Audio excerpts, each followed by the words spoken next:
നാരായണ നാരായണ നാരായണ നാരായണ നാരായണാഖിലഗുരോ ഭഗവൻ നമസ്തേ. നാരായണാഖിലഗുരോ ഭഗവൻ നമസ്തേ. നാരായണാഖിലഗുരോ ഭഗവൻ നമസ്തേ. ഓം gum ഗുരുഭ്യോ നമഃ. ഓം gum ഗണപതയേ നമഃ. ഓം സം സരസ്വത്യൈ നമഃ. ഓം വ്യാം വേദവ്യാസായ നമഃ. ഓം നമോ ഭഗവതേ ദക്ഷിണാമൂർത്തയേ മഹ്യം മേധാം പ്രജ്ഞാം പ്രയച്ഛസ്വ.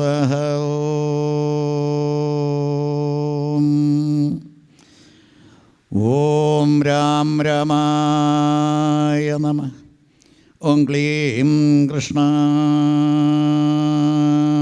നമഃ.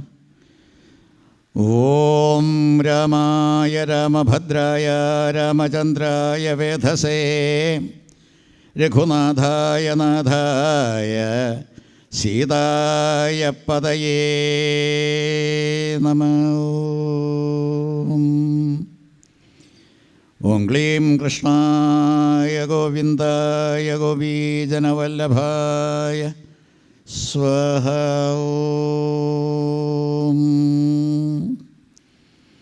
സത്രവേദിയിൽ സദസ്യരായിട്ടുള്ളവർക്കും പൗരാണികർക്കും ആചാര്യന്മാർക്കും എല്ലാവർക്കും നമസ്കാരം. 20 വർഷം മുമ്പ് ഒരു മിനി സത്രം നടത്താനുള്ള യോഗമുണ്ടായപ്പോൾ അന്ന് ആചാര്യനായിരുന്ന ഗുരുവായൂരപ്പദാസ സ്വാമികൾ പെട്ടെന്ന് ദിവംഗതനായതിനെ തുടർന്ന് അതിന് ചുക്കാൻ പിടിച്ചതും അനുഗ്രഹിച്ചതും കൊടികയറി തന്ന് അതെല്ലാം തന്നെ ഭംഗിയാക്കി തന്നതും മള്ളിയൂർ തിരുമേനിയാണ്. അദ്ദേഹത്തിൻ്റെ നിതാന്ത സാന്നിധ്യം നമ്മളെല്ലാവരുടെയും ഹൃദയത്തിലുള്ള പോലെ ലോകമെമ്പാടും ആ ആത്മസൗരഭ്യം നിറഞ്ഞു തുളമ്പട്ടെ എന്നുള്ള പ്രാർത്ഥനയോടുകൂടി അദ്ദേഹത്തിൻ്റെ എല്ലാ അനുഗ്രഹ ആശിസ്സുകളും പ്രാർത്ഥിച്ചുകൊണ്ട് രാമനിലേക്ക്. ഇന്നിപ്പോൾ ഭാഗവതം വായിച്ചു പോകുന്ന നമുക്ക് വെറും 2 അധ്യായങ്ങളിലൂടെ രാമനെ അവതരിപ്പിച്ച് കാണുമ്പോൾ സമാധാനിക്കുന്നത് രാമൻ്റെ കഥ വേറെ അധികം ആളുകൾ കൈകാര്യം ചെയ്തിട്ടുണ്ട്, അതുകൊണ്ട് ചുരുക്കുന്നു എന്നുള്ള മട്ടിലാണ്.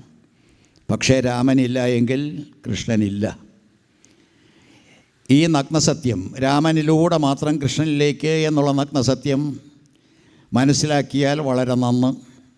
ഭാരതവർഷം സ്വാതന്ത്ര്യം ആഘോഷിക്കുകയും സ്വതന്ത്രരാണെന്ന് അഭിമാനിക്കുകയും ചെയ്യുന്ന രാമനെ കൊണ്ടാണ്.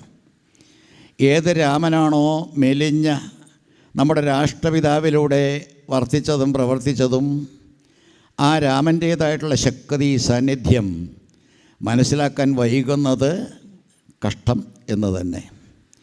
ഇവിടെയും രാമൻ്റേതായിട്ടുള്ള കഥ 2 അധ്യായങ്ങളിലൂടെയാണ് വർണ്ണിക്കുന്നത് എങ്കിൽ കൂടി അവിടെ പറയേണ്ട കാര്യങ്ങളെല്ലാം തന്നെ വളരെ വ്യക്തമായിട്ട് പ്രതിപാദിച്ചുകൊണ്ടാണ് വേദവ്യാസർ അടുത്ത ആ വംശാവലികളെ പറ്റിയുള്ള ചിത്രീകരണം തുടങ്ങുന്നതും തുടരുന്നതും.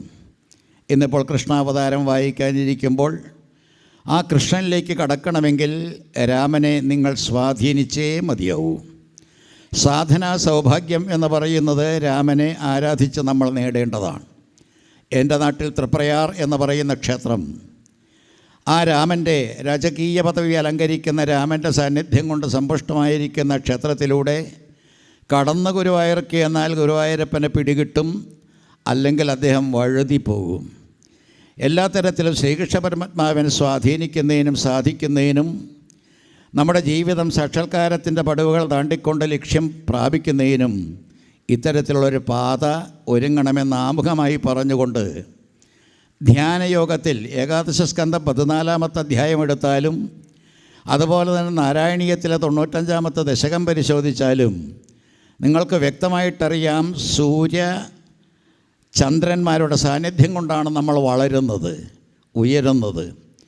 ധ്യാനിക്കുന്നതും ആദ്യം സൂര്യമണ്ഡലത്തെയാണ്, അത് കഴിഞ്ഞിട്ടാണ് ചന്ദ്രമണ്ഡലത്തെ നമ്മൾ ധ്യാനിക്കുന്നത്.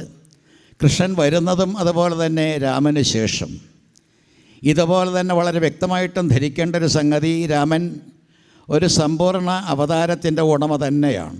ഒരു പൂർണ്ണാവതാരം അവിടെയും കാണാം.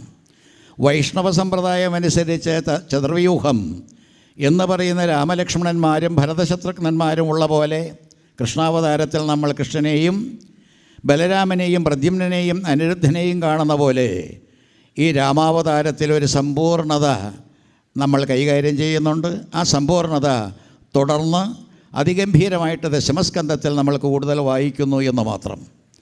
നിരോധലീലകൾ കൊണ്ട് വളരെയേറെ കേമത്വം അല്ലെങ്കിൽ എന്തെന്നില്ലാത്ത നമ്മെ എല്ലാവരെയും ഉത്കൃഷ്ട പദവിയിലേക്ക് നയിക്കുന്ന ശ്രീകൃഷ്ണ ലീലകൾ അതെല്ലാം തന്നെ ഉൾക്കൊള്ളുന്ന നിരോധം എന്ന് പറയുന്ന ലക്ഷണമാണ് ദശമസ്കന്ധത്തിലുള്ളത് എങ്കിൽ ഈ നവമസ്കന്ധത്തിലെ വംശാനുഗൃഹത്തിലും സൂര്യവംശവും ചന്ദ്രവംശവും പ്രകീർത്തിക്കുന്നത് തന്നെ ഇത്തരത്തിലുള്ളൊരു ധ്യാന യോഗത്തിലേക്ക് കടക്കാൻ വേണ്ടിയിട്ടാണ്.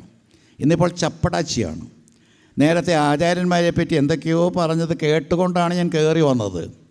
അപ്പോൾ ആചാര്യന്മാരായാലും അനുവാചന്മാരായാലും എല്ലാവരും ചപ്പടാച്ചി കൊണ്ട് സപ്താഹവേദികളാണെങ്കിലും തന്നെ നമുക്ക് മാതൃകാപരമല്ല.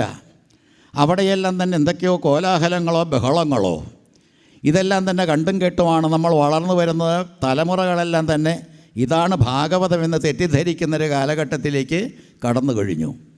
ശുദ്ധമായിട്ടുള്ള ഭാഗവത സമ്പ്രദായത്തിൽ മള്ളിയൂർ തിരുമേനി ഓരോരോ അധ്യായങ്ങൾക്കെല്ലാം തന്നെ നിവേദ്യം കൊടുത്തുകൊണ്ടും അതുപോലെ നിഷ്ഠ അനുഷ്ഠാനപൂർവ്വം അതിനെ കൈകാര്യം ചെയ്തിരുന്നൊരു കാലം ഞാൻ ഓർക്കുന്നുണ്ട്. എൻ്റെ ചെറുപ്രായത്തിലാണ്. അപ്പോൾ ഇത്തരത്തിൽ അതിനെ പൂജിക്കുക, ഭഗവത് വിഗ്രഹമായിരിക്കുന്ന ഭാഗവതത്തെ പൂജിച്ചും അധ്യായങ്ങളെയെല്ലാം തന്നെ വേണ്ട രീതിയിൽ ആരാധിച്ചും ഒരു സമ്പൂർണതയിലേക്ക് നമ്മെ നയിക്കുന്ന ഭാഗവതത്തെ വേണ്ട രീതിയിൽ വിനിയോഗിച്ച ഒരു മഹത് വ്യക്തിത്വം, അദ്ദേഹത്തിൻ്റെ സാന്നിധ്യമാണ് നമ്മളെ ഇപ്പോൾ ഭരിക്കുന്നത്. ഓം രാം രാമായ നമ. ആ രാമമന്ത്രത്തിൻ്റെ മഹത്വം നമ്മുടെ രാഷ്ട്രപിതാവ് കാണിച്ചു തന്നു. വെടിയുണ്ട അദ്ദേഹത്തിൻ്റെ മാറിടത്തിലൂടെ ചീറിപ്പാഞ്ഞ് പോയപ്പോഴും അദ്ദേഹം മറ്റൊന്നും പറഞ്ഞില്ല, ഹേ റാം. നമ്മൾ അയ്യോ എന്ന് കടന്ന് നിലവിളിക്കുന്നതിന് പകരം അദ്ദേഹം വാസ്തവത്തിൽ ഹേ റാം എന്ന് പറയണമെങ്കിൽ ആ രാമ മന്ത്രം എത്രമാത്രം രൂഢമൂലമാണ്. അദ്ദേഹത്തിൻ്റെ ഹൃദയത്തിലും മനസ്സിലും ബുദ്ധിയിലുമെല്ലാം തന്നെ സദാ വ്യാപിച്ചിരിക്കുന്ന ആ രാമ സാമ്രാജ്യം, അതിൻ്റെ ശക്തിയും വൈഭവവും അത് ആസ്വദിച്ചുകൊണ്ടാണ് നമ്മൾ സ്വാതന്ത്ര്യത്തെ ഇപ്പം നുണഞ്ഞ് അത്തരത്തിൽ ആസ്വദിക്കുന്നത്. അപ്പോൾ എല്ലാ തരത്തിലും രാമമന്ത്രത്തെ നമ്മൾ കാണുന്നത് രാമഭക്തി സാമ്രാജ്യത്തിലൂടെ കടന്നുപോയ ത്യാഗബ്രഹ്മം. അദ്ദേഹത്തിൻ്റെ കൃതികളെല്ലാം തന്നെ പരിശോധിക്കുമ്പോഴും രാമനല്ലാതെ മറ്റാരും അദ്ദേഹത്തിനില്ല. സമ്പൂർണ്ണമായിട്ടുള്ളൊരു സറണ്ടർ അല്ലെങ്കിൽ പരിപൂർണമായിട്ടുള്ളൊരു സമർപ്പണ ബുദ്ധി, അതിൽ സകലതും സമർപ്പിച്ചുകൊണ്ട് ഈശ്വര സാന്നിധ്യം, അതിൻ്റെയെല്ലാം തന്നെ അനുഭവങ്ങൾ ഉൾക്കൊണ്ടൊരു മഹത് വ്യക്തിത്വം ത്യാഗരാജൻ. ത്യാഗമെന്ന് പറഞ്ഞാൽ തന്നെ നിങ്ങൾക്കറിയാം, ശിവൻ്റെ പര്യായ പദമാണ് ത്യാഗരാജൻ. വിഷം കഴിച്ചതുകൊണ്ടോ അല്ലെങ്കിൽ ഇങ്ങനെ വിഷം വിഴുങ്ങിയത് കൊണ്ടോ ഹാലാഹലമെന്ന് പറയുന്ന കാളകൂട വിഷത്തെ ലോകം നശിക്കാതിരിക്കാൻ വേണ്ടി തന്നിലേക്ക് തന്നെ സംക്രമിപ്പിച്ച ആ നീലകണ്ഠൻ ശ്രീകണ്ഠൻ എങ്ങനെ ത്യാഗരാജനായി? ത്യാഗബുദ്ധി കൊണ്ടാണ്. ഈ ത്യാഗം നമുക്ക് എല്ലായിടത്തും കാണാം. ഭാഗവത കഥാപാത്രങ്ങളിൽ കാണാം, അതുപോലെ രാമനിൽ കാണാം. ഏതൊരു രാമനാണോ നമ്മൾ മാതൃകാപുരുഷനായിട്ട് അല്ലെങ്കിൽ ധർമ്മത്തിൻ്റെ പ്രതീകമായിട്ട് ധർമ്മവിഗ്രഹനായിട്ടെല്ലാം തന്നെ കാണുന്ന രാമൻ, ആ രാമൻ്റെ 2 അധ്യായങ്ങളിലൂടെ ഒന്ന് ഓടിച്ച് നമുക്കൊന്ന് പോകാം. രാമനെ വാസ്തവത്തിൽ കൈകാര്യം ചെയ്യണമെങ്കിൽ രാമമന്ത്രം ഗ്രഹിച്ചിരിക്കണം. രാമ എന്ന് പറയാനുള്ള ആ കഴിവ് നമ്മൾ സമാർജിച്ചിരിക്കണം. അജ്ഞത അന്ധകാരമെല്ലാം തന്നെ തിരോധാനം ചെയ്യണമെന്നുള്ള ഒരു വ്യഗ്രത നമ്മളിൽ ഉണ്ടായിരിക്കുകയും വേണം. ഇതെല്ലാം തന്നെ ആദ്യത്തെ പടികളാണ് രാമനെ ഉപാസിക്കുക. പക്ഷേ എന്തു ചെയ്യാം, ഇസ്കോൺ പ്രസ്ഥാനക്കാർ പോലും ആദ്യം കൃഷ്ണനെ വിളിച്ചിട്ടാണ് രാമനിലേക്ക്. കാരണം കൃഷ്ണനെന്ന് പറഞ്ഞാൽ ഒരഭൗമമായിരിക്കുന്ന തേജസ്, നമ്മൾ അന്വേഷിക്കുന്ന ആ പരമകാഷ്ഠ അല്ലെങ്കിൽ പരമാത്മ പദവി, ഇതെല്ലാം തന്നെ കണ്ടുകൊണ്ടിട്ടായിരിക്കണം അവർ ഹരേ കൃഷ്ണ ഹരേ കൃഷ്ണ എന്ന് പറഞ്ഞുകൊണ്ട് ഹരേ രാമ എന്ന് പറയുന്നത്. എന്തുമാകട്ടെ, ഇത്തരത്തിലൊരു തലതിരിഞ്ഞ അവസ്ഥയൊന്നും നമുക്ക് ആവശ്യമില്ല. നമ്മളെ രാമനെ വിളിച്ചുകൊണ്ട് തന്നെ കൃഷ്ണനിലേക്ക് പോവുക. ഇവിടെ വാസ്തവത്തിൽ ഇവിടുത്തെ ഗണപതിയുടെ മടിയിലിരിക്കുന്ന കൃഷ്ണനെ കാണുമ്പോൾ അദ്ദേഹം രാമൻ തന്നെയല്ലേ എന്നൊന്ന് ചിന്തിച്ചു നോക്കൂ. രാമനും കൃഷ്ണനും തമ്മിൽ വ്യത്യാസം കൽപ്പിച്ചതാരാ? രാമനും കൃഷ്ണനും തമ്മിൽ വ്യത്യാസം വരാൻ പാടില്ല. രാമകൃഷ്ണന്മാരെന്ന് പറയുന്ന ഒരു കൺസെപ്റ്റ് അല്ലെങ്കിൽ രാമകൃഷ്ണൻ എന്ന് പറയുന്ന ആ 2 പേരുകളും സംയോജിപ്പിച്ചുകൊണ്ട് നമ്മൾ ആസ്വദിക്കുന്ന ഒരു ആധ്യാത്മികമായിട്ടുള്ള രുചി, അത് വാസ്തവത്തിൽ അവർ തമ്മിലുള്ള യോജിപ്പ് കാണിക്കുകയാണ്. ലക്ഷ്മണകുമാരൻ രാമാവതാര കാലത്ത് അനുജനായി എങ്കിൽ അതേ അനന്തൻ തന്നെ പിന്നാലെ അദ്ദേഹം തന്നെ വാസ്തവത്തിൽ ജ്യേഷ്ഠനായിട്ട് വരുന്നു, ബലരാമനായിട്ട്. എല്ലാ തരത്തിലും അവർ രണ്ടുപേരും കൂടിയുള്ള ഒരു കാഴ്ചയല്ലാതെ രണ്ടിടത്ത് നമുക്ക് കാണാനില്ല. ഒന്നുകൂടി നിങ്ങൾ കടക്കൂ. പാലാഴി എന്ന് പറയുന്ന സങ്കേതത്തെ അന്വേഷിച്ച് അലഞ്ഞു തിരിഞ്ഞാൽ നിങ്ങൾക്ക് എവിടെയും കിട്ടാനില്ല. പക്ഷേ അന്ധകരണമെന്ന് പറയുന്ന ചതുഷ്ടയത്തിലേക്ക്, ഹൃദയാന്തർഭാഗത്തിലേക്ക് നിങ്ങൾ കടന്നു കയറിയാൽ പാലാഴി അവിടെ വളരെ പ്രത്യക്ഷമായിട്ടും ദർശിക്കാം. ആ പാലാഴിയിൽ ഭോഗം എന്ന് പറയുന്ന ഭോഗി, അല്ലെങ്കിൽ ഏതൊരു ഭോഗത്തിൻ്റെ പ്രതീകമായിട്ടുള്ള ഭോഗി, ഏതൊരു അനന്തൻ എന്ന് പറയുന്ന സർപ്പമാണോ കിടക്കുന്നത് നീണ്ടു നിവർന്ന്, അയാളുടെ മെത്തമേൽ ആണ് ഭഗവാൻ, ആ ഭോഗേന്ദ്രശായിയായിട്ട് കിടക്കുന്ന ഭഗവാൻ യോഗീശ്വരനായിട്ട് യോഗനിദ്രയിലേർപ്പെട്ടിരിക്കുന്നത്. ചിന്തിച്ചു നോക്കൂ. ആർഷസംസ്കാരത്തിൻ്റെ പ്രത്യേകത ഭോഗത്തെയെല്ലാം തന്നെ തൃണവൽഗണിച്ചുകൊണ്ട് പെട്ടെന്ന് ആധ്യാത്മികതയിലേക്ക് കടന്നു കയറാനുള്ള വിദ്യയൊന്നുമല്ല നമ്മുടെ ആധ്യാത്മികത. ഏതൊരു ഭോഗാവസ്ഥയാണോ നമ്മൾ സ്വീകരിക്കുന്നത്, ജനിച്ചു വീണപ്പോൾ ആ ശരീരം കൊണ്ട് നേടേണ്ടതും തേടുന്നതും അതെല്ലാം തന്നെ ഉപയോഗിച്ചുകൊണ്ട് നമ്മൾ എത്തിച്ചേരേണ്ടതാണ് യോഗാവസ്ഥ. പഞ്ചമസ്കന്ധത്തിൽ അത് വളരെ വ്യക്തമായിട്ട് ഋഷഭൻ മക്കളോട് പറഞ്ഞു കൊടുത്തു. ഈ പറയുന്ന മർത്യ വിഗ്രഹം നാന ഭോഗത്തിനുള്ളതല്ല, അത് യോഗത്തിനുള്ളതാണ് എന്ന് വ്യക്തമാക്കി. അപ്പോൾ എല്ലാ തരത്തിലും ഭോഗം എന്ന് പറയുന്നത് നമ്മൾ ജനിച്ചപ്പോൾ ശരീരത്തോടുകൂടി കൂടപ്പിറപ്പായിട്ടുള്ളത്, ആ ഭോഗത്തിൻ്റെ മേൽ ശയിക്കുന്ന അനന്തശായിയായിരിക്കുന്ന പത്മനാഭനെ കണ്ടുമുട്ടാൻ വേണ്ടിയിട്ടാണ് രാമനിലൂടെ കൃഷ്ണനിലേക്ക്. ഒന്നുകൂടി ഞാൻ തറപ്പിച്ച് പറയാൻ ആഗ്രഹിക്കുന്നത്, ഹിരണ്യാക്ഷനും ഹിരണ്യകശിപുവും അവർ ജനിച്ചില്ലേ, അവർ വാസ്തവത്തിൽ ലോഭമൂർത്തികളായിട്ടാണ് ജന്മം കൊണ്ടത്. അവർ രണ്ടുപേരും ഈ പറയുന്ന ഹിരണ്യാക്ഷനും ഹിരണ്യകശിപുവും രണ്ട് പേരിങ്ങനെ ജനിച്ചിട്ട് അവരെ നിഗ്രഹിക്കുന്നതിന് ഭഗവാൻ രണ്ടവതാരങ്ങൾ എടുത്തു എന്ന് പറയുന്നതിൽ നിന്ന് ലോഭത്തിൻ്റേതായുള്ള കാഠിന്യം, അതിൻ്റെ ശക്തി, അതിനെയെല്ലാം തന്നെ തരണം ചെയ്യാനുള്ള ബുദ്ധിമുട്ട്, അല്ലെങ്കിൽ ലോഭമൂർത്തികളെ നിഗ്രഹിക്കാനുള്ള വൈഷമ്യം, ഇതെല്ലാം തന്നെ പ്രകടമാക്കിക്കൊണ്ടാണ് വരാഹമൂർത്തിയും നരസിംഹമൂർത്തിയും അവതരിക്കുന്നത്. ഈ വരാഹമൂർത്തിയും നരസിംഹമൂർത്തിയും ഗൗഡസാരസ്വതന്മാരെ സംബന്ധിച്ചിടത്തോളം രക്ഷകന്മാരാണ്. നമ്മൾ വളരെയേറെ ശ്രദ്ധിക്കേണ്ട രണ്ട് പ്രധാനപ്പെട്ട മൂർത്തികൾ തന്നെയാണ് വരാഹമൂർത്തിയും നരസിംഹമൂർത്തിയും. ഇവർ രണ്ടുപേരും സംരക്ഷകരായിട്ട് ഉപാസനയിൽ ഉണ്ടായേ മതിയാകൂ.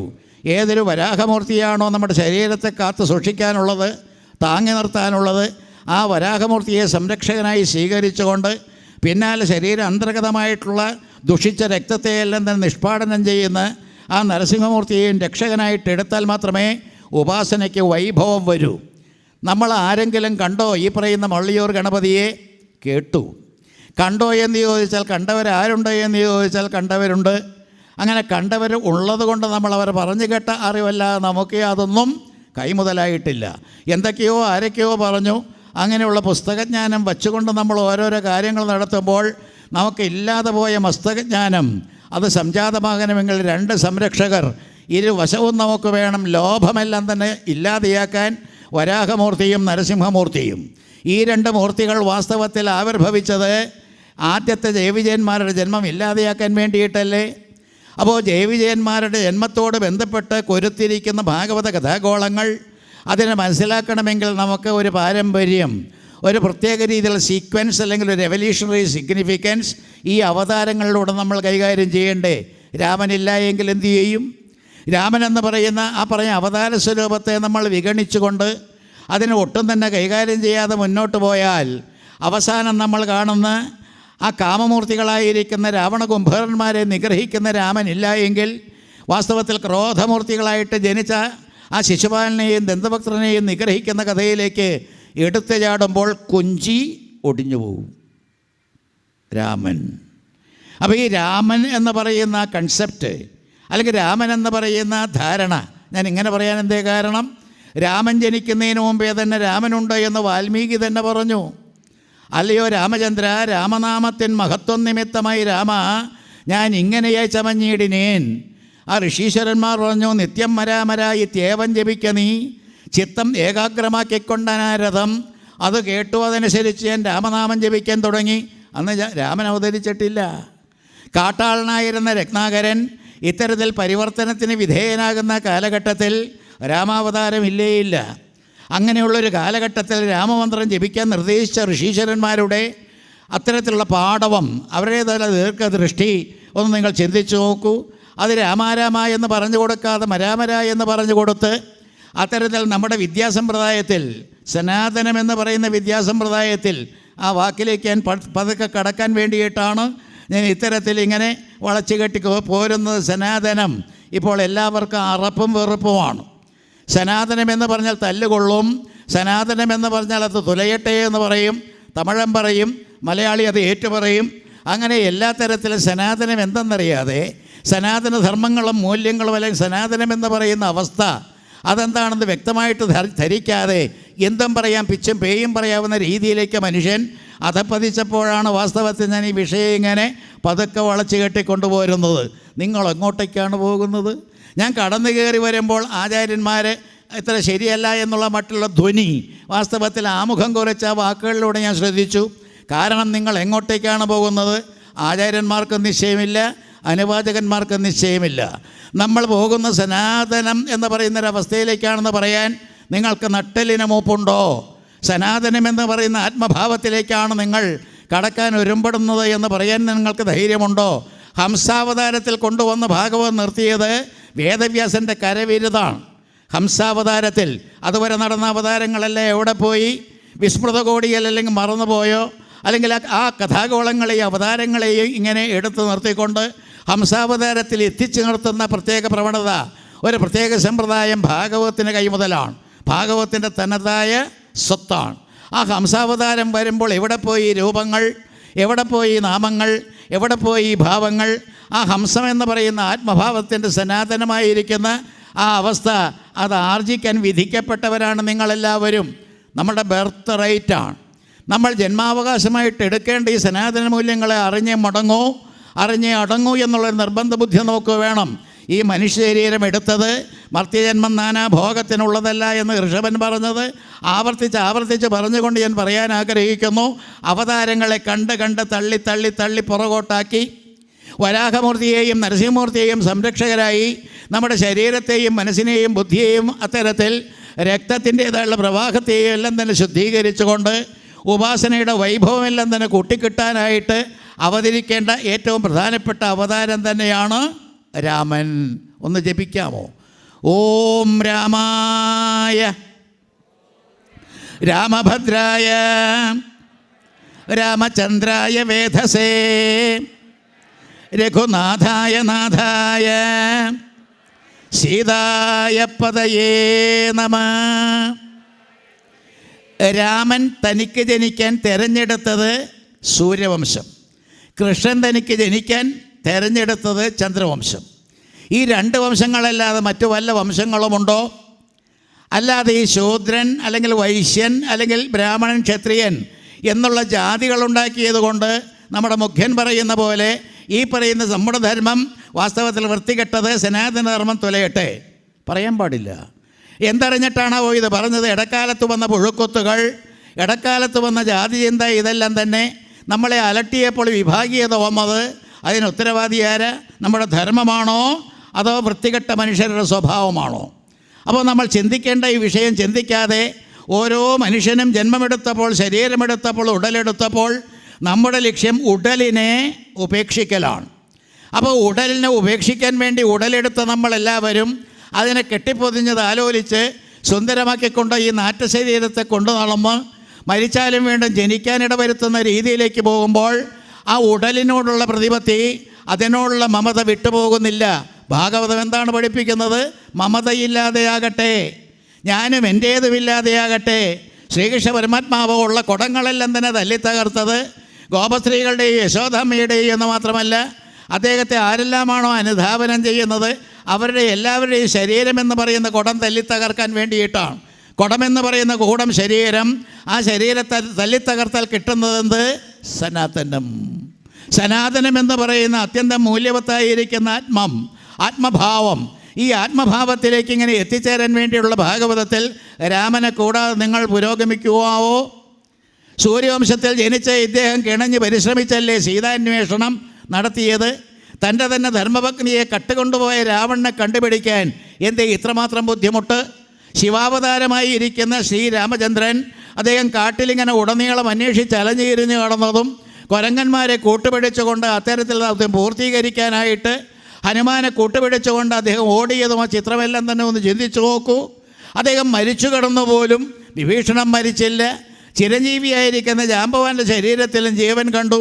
അവർ രണ്ടുപേരും കൂടി കണ്ടുമുട്ടിയപ്പോൾ ഇവിടെ ഹനുമാൻ ഉണ്ടോ എന്ന് നോക്കാം, ഹനുമാൻ ഉണ്ടെങ്കിൽ ഈ ചത്തുകിടക്കുന്ന എല്ലാവരെയും ജീവിപ്പിക്കാം എന്നുള്ള രീതിയിൽ അദ്ദേഹത്തെ കണ്ടുപിടിച്ച് അദ്ദേഹത്തെ പറഞ്ഞു വിട്ടു പോലും സഞ്ജീവനി കൊണ്ടുവരാൻ. ഏതൊരു സഞ്ജീവനി എന്ന് പറയുന്ന സിദ്ധ ഔഷധമാണോ അങ്ങ് ഹിമാലയസാനുക്കളിലുള്ളത്, അതിനെ തേടിപ്പിടിച്ചു കൊണ്ടുവരാൻ ഒരു ദൂതനായിട്ട്, അതിൽ ശക്തനായിട്ടുള്ളൊരു വ്യക്തിയായിട്ട് കണ്ടത് ഹനുമാനെയാണ്. ഈ ഹനുമാനെയും നമ്മൾ വിഗ്രഹങ്ങൾ വെച്ച് പ്രതിഷ്ഠിച്ച് അദ്ദേഹത്തിൻ്റെ തലവഴി വെള്ളം കോരി ഒഴിച്ച് അദ്ദേഹത്തിൻ്റെ വാലിൽ സ്വർണ്ണമോതിരമിട്ട് തേങ്ങ കെട്ടി തോന്നിയാസങ്ങൾ കാണിച്ച് അതുമിതുമെല്ലാം തന്നെ പ്രാർത്ഥിച്ചു പോകുമ്പോൾ കഷ്ടാൽ കഷ്ടതരമെന്ന് പറയേണ്ട വേറൊരു വിഷയമാണ്. ഹനുമാനെ ഇത്തരത്തിൽ വികൃതമാക്കാനുള്ള ഒന്നല്ല. ഹനുമാൻ എന്ന് പറയുമ്പോൾ നമ്മുടെ പ്രാണൻ, ഊർജം എന്ന് പറയുന്ന ശക്തമായിട്ടുള്ളൊരു സ്രോതസ്സ്. നമ്മൾ നേടേണ്ടതും അല്ലെങ്കിൽ നമ്മൾ അന്വേഷിച്ചറിയാനുള്ള ആത്മഭാവത്തെ കിട്ടേണ്ടതും ഈ ഹനുമാനിലൂടെയാണ്. ഏതൊരു ഹനുമാനാണ് അദ്ദേഹം തിരഞ്ഞെടുത്ത ഹനുമാൻ, രാമചന്ദ്രൻ്റെ ഭക്തനായിരിക്കുന്ന ഹനുമാൻ. അദ്ദേഹം പോലും പറഞ്ഞില്ലേ, രാമൻ പൊയ്ക്കൊള്ളട്ടെ, രാമൻ സരയൂ നദിയിൽ പോയി ജീവസമാധി അടഞ്ഞുകൊള്ളട്ടെ, ആ ജലസമാധിയെല്ലാം തന്നെ നടക്കട്ടെ, നിങ്ങൾ വേണമെങ്കിൽ പോക്കോ, ഞാൻ വരുന്നില്ല, ഞാനിവിടെ കുത്തിയിരുന്ന് രാമരാമ എന്ന് ജപിക്കാൻ പോവുകയാണ് എന്ന് പറഞ്ഞ ഉദാത്തമായിരിക്കുന്ന ഒരു സ്ഥിതിവിശേഷം ആർജിച്ചിരിക്കുന്ന ഭക്തനെ ഒന്ന് ചിന്തിച്ചു നോക്കൂ. അദ്ദേഹത്തിൻ്റെ മാറിടം പിളർന്ന രാമനും സീതയുമല്ലാതെ മറ്റാരുമില്ല. നമ്മുടെ ഹൃദയത്തിലോ ഇത്തരത്തിൽ രാമനെയും സീതയെയും കാണാനായിട്ട് വളരെ ബുദ്ധിമുട്ടാണ്. അങ്ങനെ എല്ലാ തരത്തിലും രാമനില്ലാതെ സീതയില്ലാതെ തൻ്റെ ശരീരാന്തർഭാഗത്തുള്ള ആത്മഭാവമില്ലാതെ യാതൊരു ദിവസവും നിമിഷവും ഇല്ലാത്ത രീതിയിൽ വർത്തിക്കുന്ന ആ ഹനുമാൻ സ്വാമി അദ്ദേഹം സഞ്ജീവനിയെ കൊണ്ടുവന്നു എന്ന് പറഞ്ഞാൽ ഞാൻ പറയും, ആ ഹനുമാൻ എന്ന് പറയുന്ന കഥാപാത്രം ആ യുദ്ധക്കളത്തിൽ നിന്ന് അണുവിട ചലിച്ചിട്ടില്ല. കേൾക്കുന്നുണ്ടോ നിങ്ങളാവോ? ഇനി പറയുന്ന വാക്കുകളെല്ലാം തന്നെ ശ്രദ്ധിച്ചില്ല എങ്കിൽ അപകടം പിണഞ്ഞിരിക്കുന്ന വാക്കുകളായിരിക്കും. എന്താ അപകടം? യുക്തിവാദം തോന്നും, കമ്മ്യൂണിസം തോന്നും, അതുപോലെ പലതും തോന്നും, നിരീശ്വരവാദം തോന്നും. ഇതൊക്കെ തോന്നിയെങ്കിൽ അപ്പോൾ മാത്രമേ നമ്മൾ സനാതന ധാർമ്മികളാകുന്നുള്ളൂ. ഗോഷ്ഠികൾ കാണിച്ച് കോലാഹലം കാട്ടിക്കൂട്ടി അതും ഇതുമെല്ലാം തന്നെ കാണിച്ചുകൊണ്ട് പണമുണ്ടാക്കലല്ല ഒരു മനുഷ്യ ജീവൻ്റെ ലക്ഷ്യം. വക്കീലായാലും കട്ടും കവർന്നും കാശുണ്ടാക്കലല്ല ജോലി. അവൻ്റെ ധർമ്മം എന്ന് പറയുന്നത് പൂർത്തീകരിച്ചുകൊണ്ട് നമുക്ക് കിട്ടേണ്ട അർഹതയുള്ള പൈസയെല്ലാം തന്നെ സമ്പാദിച്ചുകൊണ്ട് ജീവിക്കുക എന്നുള്ളതാണ് ഓരോ ജീവൻ്റെയും ജോലി. അത്തരത്തിൽ നമ്മൾ ഇവിടെയും വാസ്തവത്തിൽ രാമനെ അല്ലെങ്കിൽ രാമൻ്റെ കൂടെയുള്ള ഹനുമാനെ അവർ തമ്മിലുള്ള അഭേദ്യബന്ധത്തെ കണക്കിലെടുക്കുമ്പോൾ ലങ്ക ചുട്ട് ഭസ്മമാക്കി എന്ന് പറഞ്ഞാൽ കാമൻ്റെ ഇരിപ്പിടമാണ് കത്തിച്ചത്. കാമദേവൻ. അങ്ങനെ കാമൻ്റെ ഇരിപ്പിടത്തെ ദഹിപ്പിച്ചു കഴിഞ്ഞാൽ രാമന് കയറാനുള്ള ഇടമായി. അവിടെയാണ് മർദ്ദിച്ചത്. അവിടം കണ്ടുപിടിക്കാൻ തന്നെ ഇദ്ദേഹം തന്നെ വേണ്ടി വന്നു. എന്തേ മറ്റു കുരങ്ങന്മാർക്ക് സാധിച്ചില്ല? അങ്കദനുണ്ടായില്ലേ? വേണ്ട, സുഗ്രീവന് തന്നെ സ്വയം തേടിപ്പിടിച്ചു കൊണ്ടുവന്ന് കാണിച്ചു കൊടുക്കാമായിരുന്നില്ലേ? അവരെല്ലാം തന്നെ മാറിയിട്ട് എന്തുകൊണ്ട് ഈ വായുപുത്രനായിരിക്കുന്ന ഹനുമാൻ തന്നെ അതിന് നിയോഗിക്കപ്പെട്ടു എന്ന് ചോദിച്ചാൽ അയാൾക്കല്ലാതെ വിദ്യാദേവതയായിരിക്കുന്ന അമ്മയെ കണ്ടുമുട്ടാനുള്ള അർഹതയില്ല. അപ്പോൾ വിദ്യയ്ക്ക് എന്തു വേണം? വിഷയത്തിലേക്ക് വരട്ടെ ഞാൻ. നിങ്ങൾ നിത്യവും ഉണ്ട് അല്ലെങ്കിൽ കുഴിമന്തി പോലുള്ള നീച പദാർത്ഥങ്ങളെല്ലാം തന്നെ വിഴുങ്ങി ശരീരത്തെ ദുഷിപ്പിച്ച് ജീവിച്ചിട്ട് യാതൊരു കാര്യവുമില്ല. നിത്യവും പ്രാണായാമാദി കാര്യങ്ങൾ ചെയ്തുകൊണ്ട് വായുവിനെ ക്രമീകരിച്ചുകൊണ്ട് വായു ഭഗവാന്റെ സന്തതിയായിരിക്കുന്ന ഹനുമാനെയും ഭീമസേനെ കൊണ്ട് കൊല്ലിക്കുന്നില്ലേ രാജസൂയ വേളയിൽ ഈ പറയുന്ന ജരാസന്ധനെ? എന്താ അതിൻ്റെ പൊരുൾ? അപ്പോൾ എല്ലാ തരത്തിലും ഭഗവാൻ എന്തേ മാറിയുന്നത്? ഭഗവാന് കഴിവില്ലേ? അതുപോലെ രാമൻ എന്താ ഇങ്ങനെ കത്തുകിടന്നത്? അവിടെ എല്ലാം തന്നെ നമ്മളെ ബോധിപ്പിക്കുന്ന ഒരു പ്രത്യേക തലമുണ്ട്. നിങ്ങളെല്ലാവരും തന്നെ പ്രാണവായുവിനെ ക്രമീകരിക്കുക, പ്രാണവായുവിനെ നമ്മൾ സ്വായത്തമാക്കുക. ഭാഗവതം തുടങ്ങുന്നത് തന്നെ ദ്വിതീയ സ്കന്ധത്തിൽ ജിതാസന, ജിതശ്വാസ, ജിതസംഘോ. അപ്പോൾ ഇത്തരത്തിലുള്ള വാക്കുകളെല്ലാം തന്നെ പറഞ്ഞുകൊണ്ട് തുടങ്ങുന്ന ഭാഗവതത്തിൽ ശ്വാസത്തെ ക്രമീകരിക്കാതെ കണ്ടമാനം അതുവിധമെല്ലാം തന്നെ വെട്ടിവിഴുങ്ങി പ്രാണൻ്റെ ഗതിയെല്ലാം തന്നെ വാസ്തവത്തിൽ കഷ്ടപ്പെട്ട് രോധിച്ച അഥവാ നിരോധിച്ച ഒരു പ്രത്യേക രീതിയിൽ തടഞ്ഞ് അത്തരത്തിൽ കഴിഞ്ഞുകൂടുമ്പോൾ രോഗങ്ങളല്ലാതെ മറ്റെന്താണ് ഉണ്ടാകുക? അപ്പോൾ ലക്ഷ്യമെന്ന് പറയുന്ന പ്രാപിക്കണമെങ്കിൽ പ്രാണായാമം അനിവാര്യം, വായുവിനെ ജയിക്കേണ്ടത് അനിവാര്യം. ആ വായുവിനെ ജയിച്ചുകൊണ്ട് ശരീരത്തെ ഉപയോഗിക്കേണ്ടതാണ് നമ്മുടെ ലക്ഷ്യം. അതിനു വേണ്ടിയിട്ട് രാമാവതാരം കൊണ്ട് സൂര്യനെ സേവിക്കുക. രാമൻ പോലും രാവണനെ കൊല്ലാനായിട്ട് ബുദ്ധിമുട്ട് ഏർപ്പെട്ടപ്പോൾ അഗസ്ത്യ മഹർഷി പ്രത്യക്ഷപ്പെട്ടുകൊണ്ട് എന്താ പറഞ്ഞു കൊടുത്തത്? ആദിത്യ ഹൃദയം. ഇതെല്ലാം തന്നെ കൂട്ടി വായിക്കൂ. ശിവാവതാരമായിരിക്കുന്ന ഹനുമാൻ, ശിവാവതാരം തന്നെയായിരിക്കുന്ന രാമൻ, രാമൻ ജനിച്ചു വീണ ഈ സൂര്യവംശം, ആ സൂര്യവംശത്തിൽ ജനിച്ചിട്ട് പോലും രാവണനെ കൊല്ലാൻ ബുദ്ധിമുട്ട് വന്നപ്പോൾ സൂര്യനെ തന്നെ വീണ്ടും തപസ് ചെയ്യുന്ന രീതിയിൽ അത്തരത്തിൽ ഈ പ്രാണവായുവിനെ സ്വീകരിച്ചുകൊണ്ട്, സൂര്യനെ സ്വീകരിച്ചുകൊണ്ട് അത്തരത്തിൽ ശക്തമായിരിക്കുന്ന ശരീരത്തിൻ്റെ ഉടമയായിട്ട് വേണം കാമത്തെ ദഹിപ്പിക്കാൻ, കാമത്തെ കൊല്ലാൻ എന്നല്ലേ നമ്മളിവിടെ പഠിക്കുന്നത്. ഒന്നുകൂടി ഇതിൽ നിന്ന് വേർതിരിഞ്ഞിട്ട് ഒരു വഴി വിട്ടിട്ടൊരു കാര്യം ഞാൻ നിങ്ങളോട് ചോദിക്കട്ടെ. എന്തിനാണ് ഈ ലളിതാ സഹസ്രനാമം നിങ്ങൾ വായിക്കുന്നത്? എന്തിനാണ് ഈ ലളിതയെ നിങ്ങൾ ഈ ഉപാസനയിലേക്ക് കൊണ്ടുവന്നത്?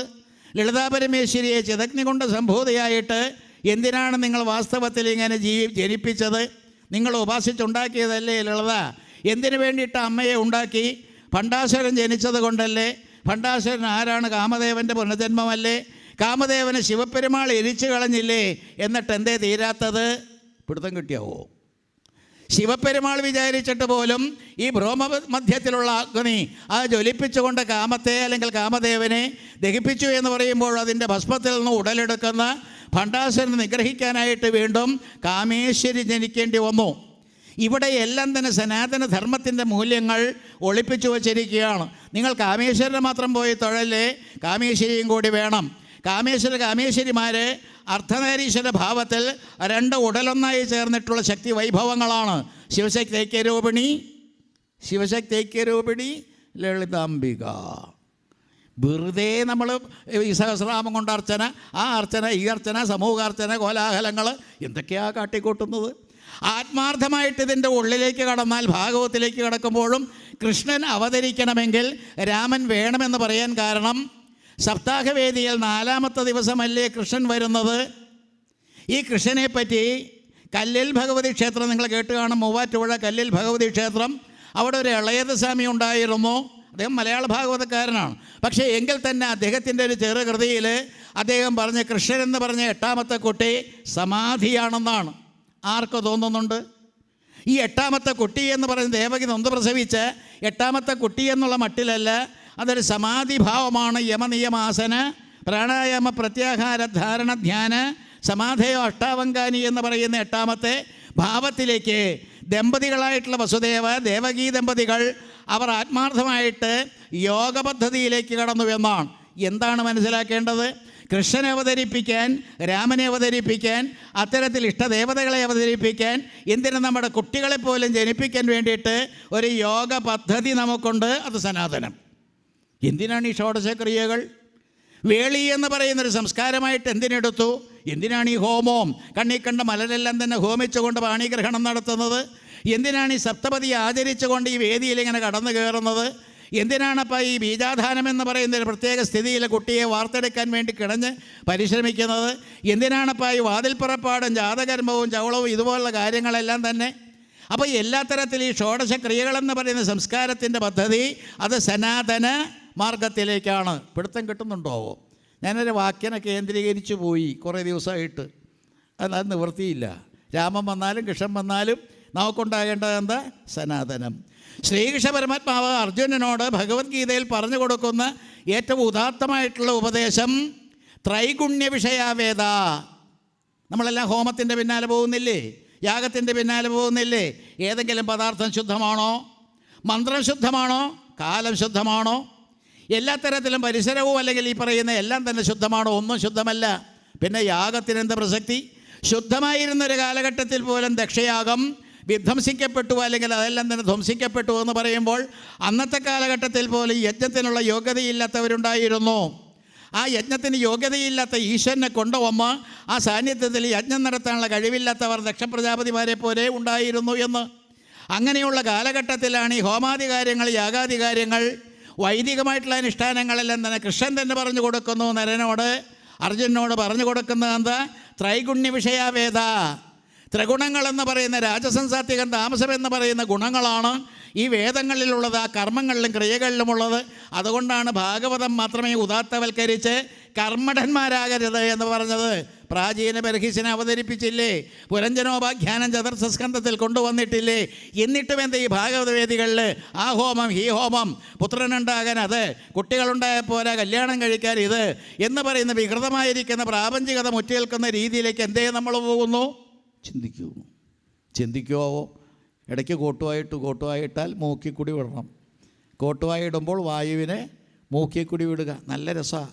അത് പ്രാണായാമം. ഞങ്ങൾ ഈ മൂക്കും പിടിച്ചിരിക്കുന്നതൊക്കെ ചെറുപ്പകാലത്ത് ശീലിച്ചുകൊണ്ടാണ്. അത് ശീലിക്കാത്തവർക്ക് കോട്ടുവായും എന്താണ്.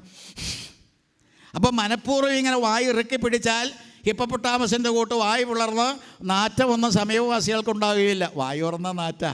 അപ്പോൾ ഇതെല്ലാം തന്നെ മാറ്റിയെടുത്തുകൊണ്ട് മൂക്കിൽ കൂടെ പ്രാണവായുവിനെ വിടാനും ശ്രദ്ധിക്കുക. പറഞ്ഞു വരുന്ന വിഷയം അതാ. അപ്പോൾ എല്ലാ തരത്തിലും സനാതനം എന്ന് പറയുന്ന ഭാഗത്തിലേക്ക് കടക്കാനായിട്ട് എന്തു പറഞ്ഞു അർജുനനോട്? നിസ്ത്രൈഗുണ്യോ ഭവ അർജുന, നീ നിസ്ത്രൈഗുണ്യനാകുക എന്ന് പറഞ്ഞാൽ ത്രിഗുണാതീതനാകുക.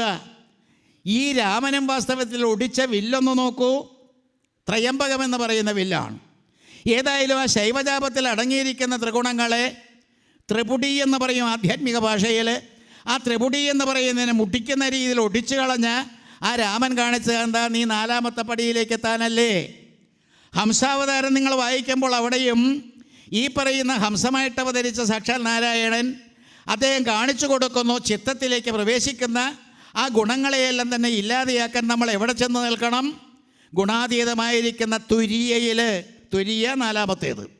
അപ്പോൾ ഈ നാലാമത്തെ പദവി എന്ന് പറയുന്ന തുരീയ പദവി ആ മ എന്ന് പറയുന്ന ഓങ്കാരത്തിൻ്റെ ഘടകങ്ങളോ മാത്രകളോ അതിനെയെല്ലാം തന്നെ അതിജീവിച്ചുകൊണ്ട് തുര്യയിൽ എത്തണമെങ്കിൽ വായുസഞ്ചാരത്തെ നിരോധിക്കണം. വായുവിനെ നിയന്ത്രിച്ചുകൊണ്ട് നമ്മൾ സാധിക്കണം. രാമൻ്റെ സാമ്രാജ്യത്തിൽ നമ്മൾ കാണുന്ന ത്രയംബകം ഇങ്ങനെ ഒടിച്ചതും അത്തരത്തിൽ സീതയെ വേട്ടതും, സീത എന്ന് പറയുന്ന വൈദേഹി എന്ന് പറഞ്ഞാൽ വിദേഹൻ്റെ മകൾ. വിദേഹൻ്റെ മകൾ എന്ന് പറഞ്ഞാൽ ദേഹമില്ലാത്തവൾ എന്ന് പറഞ്ഞാൽ വിദേഹമായിട്ടുള്ള മുക്തിയെ പ്രാപിച്ചവൾ, അഥവാ ഈ പറയുന്ന ആത്മഭാവത്തിൽ വർത്തിക്കുന്നവൾ. ആ ആത്മഭാവത്തിലേക്ക് കടക്കുകയാണ് ഭാര്യ ഭർത്താക്കന്മാർ. അതിനെ ഒടിക്കേണ്ട ത്രിപുടിയാണ്. അതെല്ലാം തന്നെ കണ്ടുകൊണ്ട കഥയിലേക്ക് പോകുമ്പോൾ രാമൻ്റെ മഹത്വം. രാമൻ കാലെടുത്ത് വച്ചതേയുള്ളൂ ഈ പറയുന്ന കല്ലിൻ്റെ പുറത്ത്.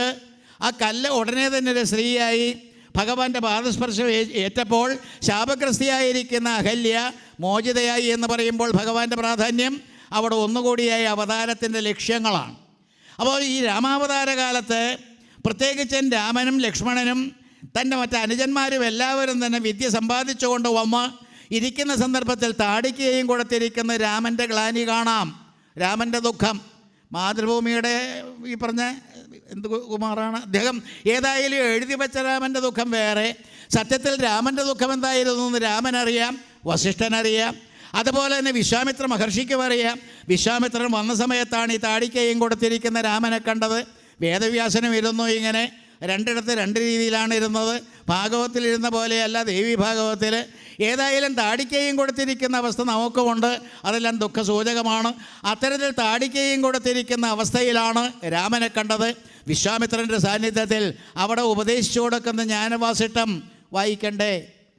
ഈ ജ്ഞാനവാസിഷ്ടം എന്ന് പറയുന്ന അത്യുത്കൃഷ്ടമായിരിക്കുന്ന കൃതി ഭഗവത്ഗീതയെയുമൊക്കെ, അഷ്ടാവക്രഗീതയായാലും ഭഗവത്ഗീതയായാലും ഇതര ഗീതകളായാലും അതിനെയെല്ലാം തന്നെ അതിജീവിക്കുന്ന ആത്മഭാവത്തെ നമുക്ക് വിളമ്പിത്തരുന്ന, അതിലൂടെയാണ് വാസ്തവത്തിൽ രാമൻ്റെ ദുഃഖം ഇല്ലാതെയാക്കിയത്. എങ്ങനെ ദുഃഖമില്ലാതെയാക്കാം? ആത്മഭാവത്തെ ആർജിച്ചു കഴിഞ്ഞാൽ, നാലാമത്തെ പദവിയിലേക്ക് എത്തിയാൽ, തുരിയ എന്ന് പറയുന്ന ത്രിപുടി മുടിഞ്ഞ അവസ്ഥയിലേക്ക് എത്തിയാൽ നമുക്കാകാമെന്ന്. ഒന്ന്, ലളിതാ സഹസ്രനാമത്തിൻ്റെ സഹായവും കൂടി തേടാം. മൂലാധാരൈക നിലയ, ബ്രഹ്മഗ്രന്ഥി വിഭേദിനി, മണിപൂരാന്തുരിത, വിഷ്ണുഗ്രന്ഥി വിഭേദിനി, ആജ്ഞാചക്രാന്തരാളസ്ഥ, രുദ്രഗ്രന്ഥി വിഭേദിനി, സഹസ്രാരംബുജാരൂഢ, സുധാ സാരാഭിവർഷിണി. വിളക്കിൻ്റെ ചോട്ടിൽ 4 പ്രാവശ്യം പൂവിട്ടു എന്നുള്ളതിൽ കവിഞ്ഞ് ഒന്നും കിട്ടിയില്ല. വിളക്കിൻ്റെ ചോട്ടിൽ സമൂഹാർച്ചന, വിളക്ക് പൂജ ഏതായാലും ഇട്ടു. ആചാര്യം പറഞ്ഞപ്പോൾ ഓരോന്ന് കഴിഞ്ഞപ്പോഴേയും ഈ മൂലാധാരൈക നിലയായ കിടക്കട്ടെ ചോട്ടിൽ. ആരുടെ ചോട്ടില? വിളക്കിൻ്റെ ചോട്ടിൽ. അവിടെ ഭഗവതിയുടെ പാതാരബിന്ദങ്ങൾ കണ്ടോ? ഇല്ല, ഒന്നും കാണാനില്ല. എന്നാലും കയറി പോവുകയാണ് ഇങ്ങനെ. മൂലാധാരൈക നിലയ, ബ്രഹ്മഗ്രന്ഥി വിഭേദിനി, മണിപൂരാന്തരിത, വിഷ്ണുഗ്രന്ഥി വിഭേദിനി, ആജ്ഞാചക്രാന്തരാളസ്ഥാരുദ്രഗ്രന്ഥി വിഭേദിനി. 3 ഗുണങ്ങളെ ഛേദിച്ചില്ലേ? ത്രൈഗുണ്യ വിഷയ വേദ എന്ന് പറയുന്ന ത്രിഗുണങ്ങൾ, രാജസം എന്ന് പറയുന്ന ബ്രഹ്മാവിൻ്റെ സൃഷ്ടി, അതിനെയും ഛേദിച്ചില്ലേ അമ്മയുടെ സഹായം കൊണ്ട്? രണ്ടാമത് വിഷ്ണുവിൻ്റെ ആ ഗ്രന്ഥിയെ ഛേദിച്ചപ്പോൾ സാത്വിക ഗുണത്തെയും ഭേദിച്ചില്ലേ? രുദ്രൻ്റെ ഗ്രന്ഥി എന്ന് പറയുന്ന ആജ്ഞാചക്രം, ഷഡ്ചക്രങ്ങളിൽ 6ാമത്തേത്, അതിനെ ഛേദിച്ചപ്പോൾ താമസ ഗുണത്തെയും ഛേദിച്ചു. ത്രൈഗുണ്യ വിഷയങ്ങളെല്ലാം തന്നെ, ത്രിഗുണ വിഷയങ്ങളെല്ലാം തന്നെ അതിക്രമിച്ച് എവിടെ എത്തി? സഹസ്രാരാംബുജാരൂഢ സുധ സാരാഭിവർഷിണി. ഇവിടെ എത്താൻ വേണ്ടിയിട്ടാണ് ഈ ഭാഗവതം. വരാഹമൂർത്തിയെപ്പറ്റി പറഞ്ഞു, നരസിംഹമൂർത്തിയെപ്പറ്റി പറഞ്ഞു. ഇതിനെല്ലാം തന്നെ ഉപോത്ബലകമായിട്ടുള്ള കഥയെന്താ? സനകാദികളൊരു സുപ്രഭാതത്തിൽ ഇങ്ങനെ ഇറങ്ങി തിരിച്ചിരിക്കുകയാണ്. സനകാദികളെ നിങ്ങൾക്കറിയാം, മാഹാത്മ്യവേളയിലും പറഞ്ഞില്ലേ സനകാദികളെപ്പറ്റി. സനകാദികൾ നടത്തുന്ന ആ സപ്താഹത്തെപ്പറ്റി നിങ്ങൾ കേട്ടു. ഭക്തിയുടെ കഷ്ടസ്ഥിതിയെല്ലാം തന്നെ ഒഴിവാക്കാൻ അവർ നടത്തിയ ആ സപ്താഹത്തെപ്പറ്റിയെല്ലാം നിങ്ങൾക്കറിയാം.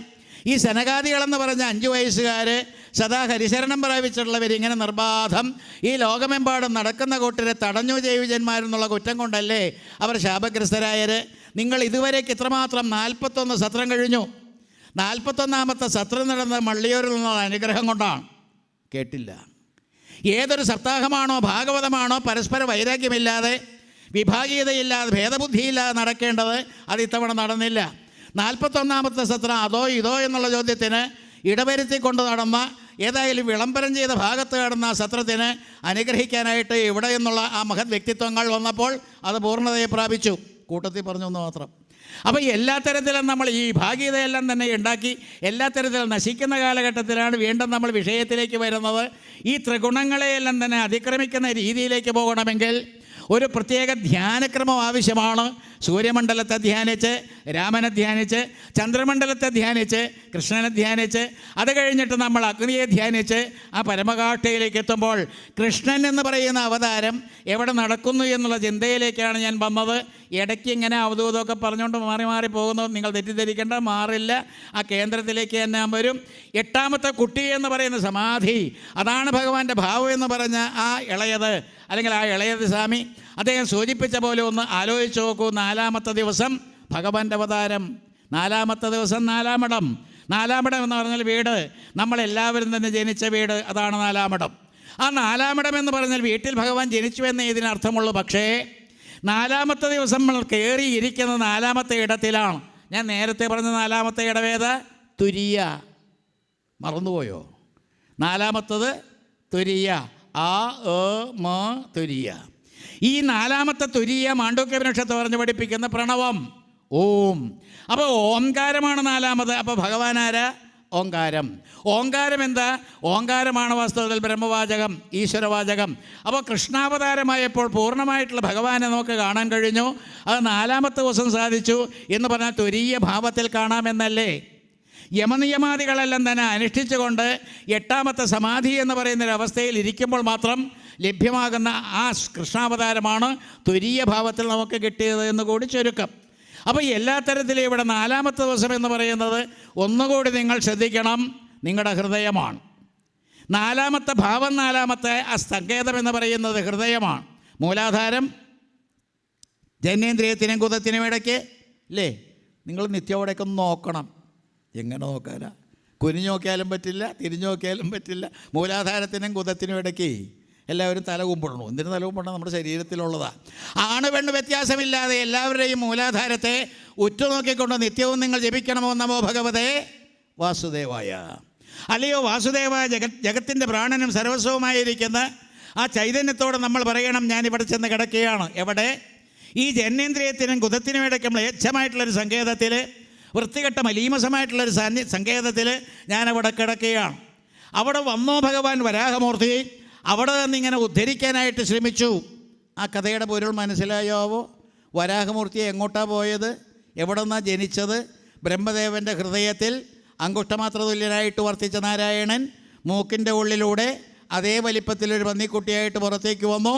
എന്നിട്ട് അഗാധതലത്തിൽ ഒളിപ്പിച്ചു വച്ചിരിക്കുന്ന ഭൂമിയെ ഉദ്ധരിച്ചു എന്ന് പറഞ്ഞാൽ ഭൂമി തത്വം എന്ന് പറയുന്ന മൂലാധാര തത്വത്തെ ഉദ്ധരിച്ചു എന്ന് തന്നെ മനസ്സിലാക്കണം. പിടികിട്ടിയില്ലെങ്കിൽ ഒന്നുകൂടി പറയാം. നിങ്ങൾ ഇരിക്കുന്നവരുടെ എല്ലാവരുടെയും മൂലാധാരം എന്ന് പറയുന്ന അടിസ്ഥാനമാണ് ജനേന്ദ്രിയത്തിനും കുതത്തിനും ഇടയ്ക്കാണ്. അവിടെയാണ് നമ്മുടെ മള്ളിയൂർ ഗണപതി. മള്ളിയൂർ ഗണപതിയെ ഇങ്ങനെ പുറമേ നിങ്ങളോട് കടന്ന് കിട്ടുമെന്ന് തോന്നുന്നുണ്ടോ? അതിന് വ്യക്തമായിട്ട് ധരിച്ചിട്ടുള്ള മള്ളിയൂർ എന്ന് പറയുന്ന യശസ്വിയായിരിക്കുന്ന യശശരീരനായിരിക്കുന്ന മഹാനുഭാഗൻ അദ്ദേഹം കണ്ടുപിടിച്ചു അദ്ദേഹത്തിൻ്റെ ഗണപതിയെ, ഒപ്പം കൃഷ്ണനെയും പ്രതിഷ്ഠിച്ചു. അദ്ദേഹത്തിൻ്റെ വൈഭവമാണ്, നമുക്ക് സാധിക്കുന്നില്ല. ഏതായാലും ഇത്തരത്തിലുള്ളൊരവസ്ഥ, ഈ ഗണപതി അവിടെയുണ്ടെങ്കിൽ ഭഗവതിയും അവിടെയുണ്ട്. പക്ഷേ ആ മ്ലേച്ഛമായിട്ടുള്ള സ്ഥലത്താണ് നമ്മൾ പോയി കിടക്കുന്നത്. അത് പൃഥ്വീതത്വം എന്ന് പറയുന്ന ഭൂമിതത്വം. അതിനെ വരാഹമൂർത്തി ഉദ്ധരിച്ചു എന്ന് തന്നെ ഭാഗവതത്തിൽ നിന്ന് മനസ്സിലാക്കണം. മനസ്സിലാക്കുമോ? അല്ലാതെ ഓരോ കവറിൽ വീട്ടിലെ അഴുക്ക് നിറഞ്ഞ മണ്ണെല്ലാം തന്നെ കൊണ്ടുവന്ന് വേദിയിലിട്ട് ഭൂമി പൂജ ചില ഈ സപ്താഹ വേദികൾ കാണുന്നതാണ് ഭൂമി പൂജ. എന്താ ഭൂമി പൂജ? വീട്ടിലെ അടുക്കളയിൽ ഈ പറയുന്ന വിര അതെല്ലാം തന്നെ, അല്ലെങ്കിൽ വൃത്തികെട്ട ഈ മീൻ വെട്ടിയ വെള്ളവും ഒക്കെ കൂടി കിടക്കുന്ന എല്ലാം കൂടി ഒരു പ്ലാസ്റ്റിക് കവറിലായിട്ട് ഇവിടെ കൊണ്ടുവന്ന് വയ്ക്കും. എന്നിട്ട് പൂജിക്കും. 25 രൂപ ദക്ഷിണയും കിട്ടും. അത് കഴിയുമ്പോൾ ഭൂമി പൂജ നടത്തി അത് കൊണ്ടുപോയി അവിടെ ഇട്ടേക്ക്. നിങ്ങളുടെ ഭൂമിയെല്ലാം തന്നെ സ്വച്ഛമായി. ഇതിൽ പരം മണ്ടത്തരം വേറെയില്ല. ഏതൊരു വരാഹമൂർത്തിയാണോ അവതരിച്ചത് അദ്ദേഹം താഴത്തേക്ക് പോയി എന്ന് പറഞ്ഞ് നമ്മുടെ മൂലാധാരത്തെ ഉദ്ധരിക്കുകയാണ്. ഏതൊരു പ്രതീതത്വത്തെ ഉദ്ധരിക്കാൻ വേണ്ടിയിട്ടാണ് വരാഹാവതാരം? അത് വാസ്തവത്തിൽ അപാനൻ്റെ ഗതിയാണ്.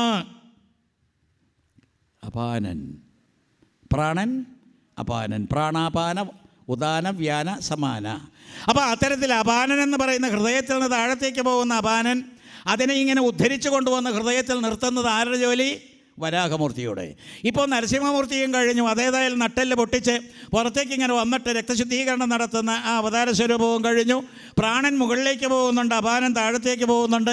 ഇതിൻ്റെ ക്രമീകരണം ഞാൻ നേരത്തെ പറഞ്ഞ പോലെ അതിൻ്റെ നിയന്ത്രണം, അതിൻ്റെ വായുവിൻ്റെ നിയന്ത്രണം പ്രാണായാമാദികൾ നടത്തിക്കൊണ്ട് നമ്മൾ സാധിക്കുന്നത് എന്താ? നമ്മുടെ ഹൃദയത്തെ സജ്ജമാക്കുകയാണ്. ആ വേദിയെ ഒരുക്കുകയാണ് ഈ 4ാമത്തെ ഇടം. മൂലാധാരം, സ്വാധിഷ്ഠാനം, മണിപൂരം, അനാഹതം. പറയാൻ എളുപ്പമാണ്. ഇത് കാണിച്ചുകൊണ്ട് ചിലരിങ്ങനെ ഇരിക്കാറുമുണ്ട്. എൻ്റെ അനുഭവത്തിൽ ഞാനും ചെറുപ്പത്തിൽ തുടങ്ങിയതാ. ചെറുപ്പത്തിൽ അതൊക്കെ ഇങ്ങനെ പ്രസംഗിക്കാൻ അതൊന്നും ഉണ്ടാവില്ലല്ലോ. ഇത് അറിഞ്ഞറിഞ്ഞ് വരുമ്പോഴല്ലേ, ഇത് അവിടെയൊന്നുമല്ല. അപ്പോൾ ഏതായാലും കണ്ണടച്ചിരിക്കും. മൂലാധാരമൊന്നും കാണാനില്ല. എന്നാലും ഇങ്ങനെ പറയും മൂലാധാരത്തിൽ അത് കഴിഞ്ഞിട്ട് ഇത് ഇങ്ങനെ ഓരോന്നിങ്ങനെ പറഞ്ഞ് കയറിപ്പോരുമ്പോഴാണ് അങ്ങനെയുള്ള സങ്കേതങ്ങളെല്ലാം തന്നെ മുറിച്ച് 4ാമത്തെ സങ്കേതത്തിൽ വരുമ്പോൾ അനാഹതം എന്ന പേരിട്ട് അവിടെ തട്ടണ്ട മുട്ടണ്ട അല്ലാതെ തന്നെ അവിടെ ഓങ്കാരം ധ്വനി, ആ നാദത്തിൻ്റെ ധ്വനി ഉണ്ടാകുമെന്ന് പറഞ്ഞപ്പോൾ അതാണ് കൃഷ്ണാവതാരം ഇനി വരാനിരിക്കുന്നതേ. അപ്പോൾ ഇനി വരാനിരിക്കുന്ന ഈ പറയുന്ന 10ാമത്തെ അവതാരത്തിന് തൊട്ട് മുമ്പ് കൃഷ്ണൻ്റെ അവതാരം എന്ന് പറയുന്ന 8ാമത്തെ കുട്ടി, അല്ലെങ്കിൽ സമാധി എന്ന് പറയുന്ന അവസ്ഥയിൽ സംജാതനാകുന്ന വസുദേവദേവകി ദമ്പതിമാരുടെ സന്തതി, അദ്ദേഹം ജനിക്കുന്ന എവിടെയാണ്? 4ാമത്തെ ദിവസം അനാഹതത്തിൽ ഉണ്ടാകട്ടെ. അത്തരത്തിൽ സജ്ജമാക്കപ്പെട്ടൊരു വേദി നമുക്കുണ്ടാകണമെങ്കിൽ ഹൃദയം, അനാഗതം എന്ന് പറയുന്ന പത്മം അത്രമാത്രം സജ്ജീകരിക്കണമെങ്കിൽ എന്തു വേണം? രാമൻ ഉണർന്ന് പ്രവർത്തിക്കണ്ടേ? ഈ രാമാവതാര കാലത്ത് നിങ്ങൾ കാണുന്നില്ലേ, ദശരഥന് അനപത്യയോഗം, കുട്ടികളില്ല. അപ്പോൾ കുട്ടികളില്ലാത്ത യോഗത്തിന് അറുതി വരുത്താനായിട്ട് എന്തോ ഒരു ഇഷ്ടി ഇല്ലേ? അപ്പോൾ ഇത്തരത്തിൽ സന്താനം ഉണ്ടാകാനും വേണ്ടി യാഗം നടത്തുക, അതിലുള്ള പായസമായിട്ട് അഗ്നി ഭഗവാൻ വരിക. നമുക്കൊരെണ്ണം നടത്തി നോക്കിയാലോ? കുറേ വിറക് കത്തിക്കാമെന്ന് മാത്രം. ഒരു ഭഗവാനും വരില്ല, ഒരു പായസവും കിട്ടില്ല. പായസമൊക്കെ നമ്മൾ വേറെ ഉണ്ടാക്കി വയ്ക്കണം, എന്നിട്ടിങ്ങനെ കൊടുക്കണം. അപ്പോൾ ഏതായാലും അഗ്നിഭഗവാൻ അഗ്നികളിൽ ഇങ്ങനെ പ്രത്യക്ഷപ്പെട്ട് ആ പായസാന്നം കൊടുത്തത് ദശരഥ മഹാരാജാവ് 2 പേർക്ക് കൊടുത്തു. എന്താ അവിടെ പക്ഷപാതോ? എന്താ മൂന്നാമതൊരുത്തിയുണ്ടല്ലോ, അത് വരുത്തിയ. അപ്പോൾ ഏതായാലും ഇദ്ദേഹത്തിനറിയാം 2 പേർക്ക് കൊടുത്താൽ അവർ വീതിച്ച് ഇവൾക്ക് കൊടുക്കുമെന്നറിയാം. അങ്ങനെ ഒരു വീതം നടന്നില്ലേ? ഇന്ന് ആര് വീതിക്കും? ഇന്നുള്ളതെല്ലാം തന്നെ തട്ടിയെടുക്കാൻ വേണ്ടിയിട്ട് എൻ്റെ ദൈനംദിന ജീവിതത്തിൽ സിവിൽ കേസ് മാത്രം കൈകാര്യം ചെയ്യുന്ന എനിക്ക് ഇന്നലെയും വന്നിരിക്കുന്ന എങ്ങനെ തട്ടിയെടുക്കാമ? അച്ഛൻ എഴുതി വച്ചിരിക്കുന്ന വിൽപ്പത്ര പ്രകാരം ഇല്ലാതെ പോയത് എങ്ങനെ ഏതെങ്കിലും കൃത്രിമത്വം കാണിച്ച് എങ്ങനെ ഇല്ലാതെയാക്കി തൻ്റേതാക്കാം? നമ്മൾ മലയാള ഭാഷയിൽ പറയും വെടക്കാക്കി തനിക്കാക്കുക. കേട്ടിട്ടുണ്ടോ? അപ്പോൾ അതേ രീതിയിലുള്ള സ്വഭാവമെല്ലാം തന്നെ വക്കീലന്മാർക്കും കക്ഷികൾക്കും അതുപോലെ പ്രപഞ്ചത്തിൽ എല്ലാവർക്കും ആ രീതിയിൽ പോകുമ്പോഴാണ് കഷ്ടം എന്ന് പറയുന്നൊരവസ്ഥയിലേക്ക് എത്തുന്നത്. ഇവിടെ ഈ പറയുന്ന ഹൃദയം സജ്ജീകരിക്കപ്പെടുന്നതിന് മുമ്പാണ് ഈ രാമാവതാരം. അങ്ങനെ സജ്ജീകരിച്ച് പുത്രകാമേഷ്ടി നടത്തി, പായസം കെട്ടി, 2 പേർക്ക് കൊടുത്ത് 2 4ആയി. അങ്ങനെ 4 കുട്ടികൾ ജനിക്കുകയാണ് ദശരഥൻ എന്ന് പറയുന്ന മഹാരാജാവിന്. പേരുകളെല്ലാം തന്നെ അന്വർത്ഥമാണ്. ഭാഗവതത്തിലെ നാമധേയങ്ങളെല്ലാം തന്നെ വേണ്ട രീതിയിൽ ചിന്തിച്ച് കഴിയുമ്പോൾ ഈ ദശരഥ മഹാരാജാവിൻ്റെ പ്രാവീണ്യം 10 ദിക്കിലേക്ക് ഒരേ സമയത്ത് രഥമോടിക്കാൻ കഴിവുള്ളവൻ നിസ്സാരക്കാരനല്ല. നമ്മൾ കാട് കയറുന്നവരാണല്ലേ? കാട് കയറില്ലേ? ഹൃദയവും വെച്ചുകൊണ്ട് മനസ്സും വെച്ചുകൊണ്ട് വേണ്ടാത്ത കാര്യങ്ങൾ ചിന്തിച്ചുകൊണ്ട് അങ്ങോട്ടും ഇങ്ങോട്ടുമൊക്കെ ഒലഞ്ഞ് അലൈവായുതേ ഇല്ലേ, അലഞ്ഞ് ഇരിഞ്ഞ് ഇങ്ങനെ നടക്കുന്നവരാണ് നമ്മൾ. പക്ഷേ അദ്ദേഹത്തിൻ്റെ ശരീരമാകുന്ന രഥത്തെ 10 ദിക്കുകളിലേക്കും വിടാൻ തക്ക യോഗ്യത ഉള്ളവരെന്ന് പറഞ്ഞാൽ ദിക്പാലകന്മാരെയെല്ലാം തന്നെ ബന്ധിച്ചുകൊണ്ട് സാധന ചെയ്യാനുള്ള കഴിവുള്ളവനാണോ എന്ന്. ദിക്പാലകന്മാരെയൊക്കെ ബന്ധിക്കും, അസ്ത്രവും കൊണ്ടൊക്കെ ഇങ്ങനെ മന്ത്രത്തിലൊക്കെ ഇങ്ങനെ കാണിക്കുകയും. അപ്പോൾ 8 ദിക്കുകൾ അറിയാമോ? ഇന്ദ്രൻ മുതൽ ഇങ്ങനെ 8 ദിക്കുകളിലുള്ള ദേവന്മാർ. അങ്ങനെയുള്ള ദശരഥ മഹാരാജാവിന് കിട്ടിയ പായസം 2 പേർക്ക് കൊടുത്ത് വീതിച്ച് 4 പേരെടുത്ത് അതിൽ നിന്ന് 4 കുട്ടികളുണ്ടായി. അവിടെയും ചതുർവ്യൂഹം മറന്നു പോകരുത്. വൈഷ്ണവ സമ്പ്രദായത്തിലെ ഒരവതാരം. അപ്പോൾ വൈഷ്ണവ സമ്പ്രദായത്തിൽ അവതാര മഹത്വം തുളുമ്പി നിൽക്കുന്ന ചതുർവ്യൂഹം എന്ന് പറയുന്ന രാമാവതാരത്തിലും കാണാം. അങ്ങനെയുള്ള രാമനാണ് ദുഃഖിതനായിട്ടിരിക്കുന്ന കാഴ്ച കണ്ടിട്ട് വിശ്വാമിത്രൻ്റെ സാന്നിധ്യത്തിൽ, നിങ്ങൾ ചിന്തിക്കണം, വിശ്വാമിത്രൻ എന്ന് പറഞ്ഞാൽ വിശ്വത്തിൻ്റെ മിത്രമാണ്. എനിക്ക് വേണ്ടപ്പെട്ട ഒരു നമ്പ്യാതിരി സാറുണ്ടായിരുന്നു കൊല്ലം ഭാഗത്ത്. അദ്ദേഹം അതിനെ വിശ്വാമിത്രം എന്നാണ് പറഞ്ഞിരുന്നത്. എന്താണാവോ ദേവീഭാഗവത്തിൽ നിങ്ങൾ കേട്ടില്ലേ ഹരിശ്ചന്ദ്രൻ്റെ കഥ?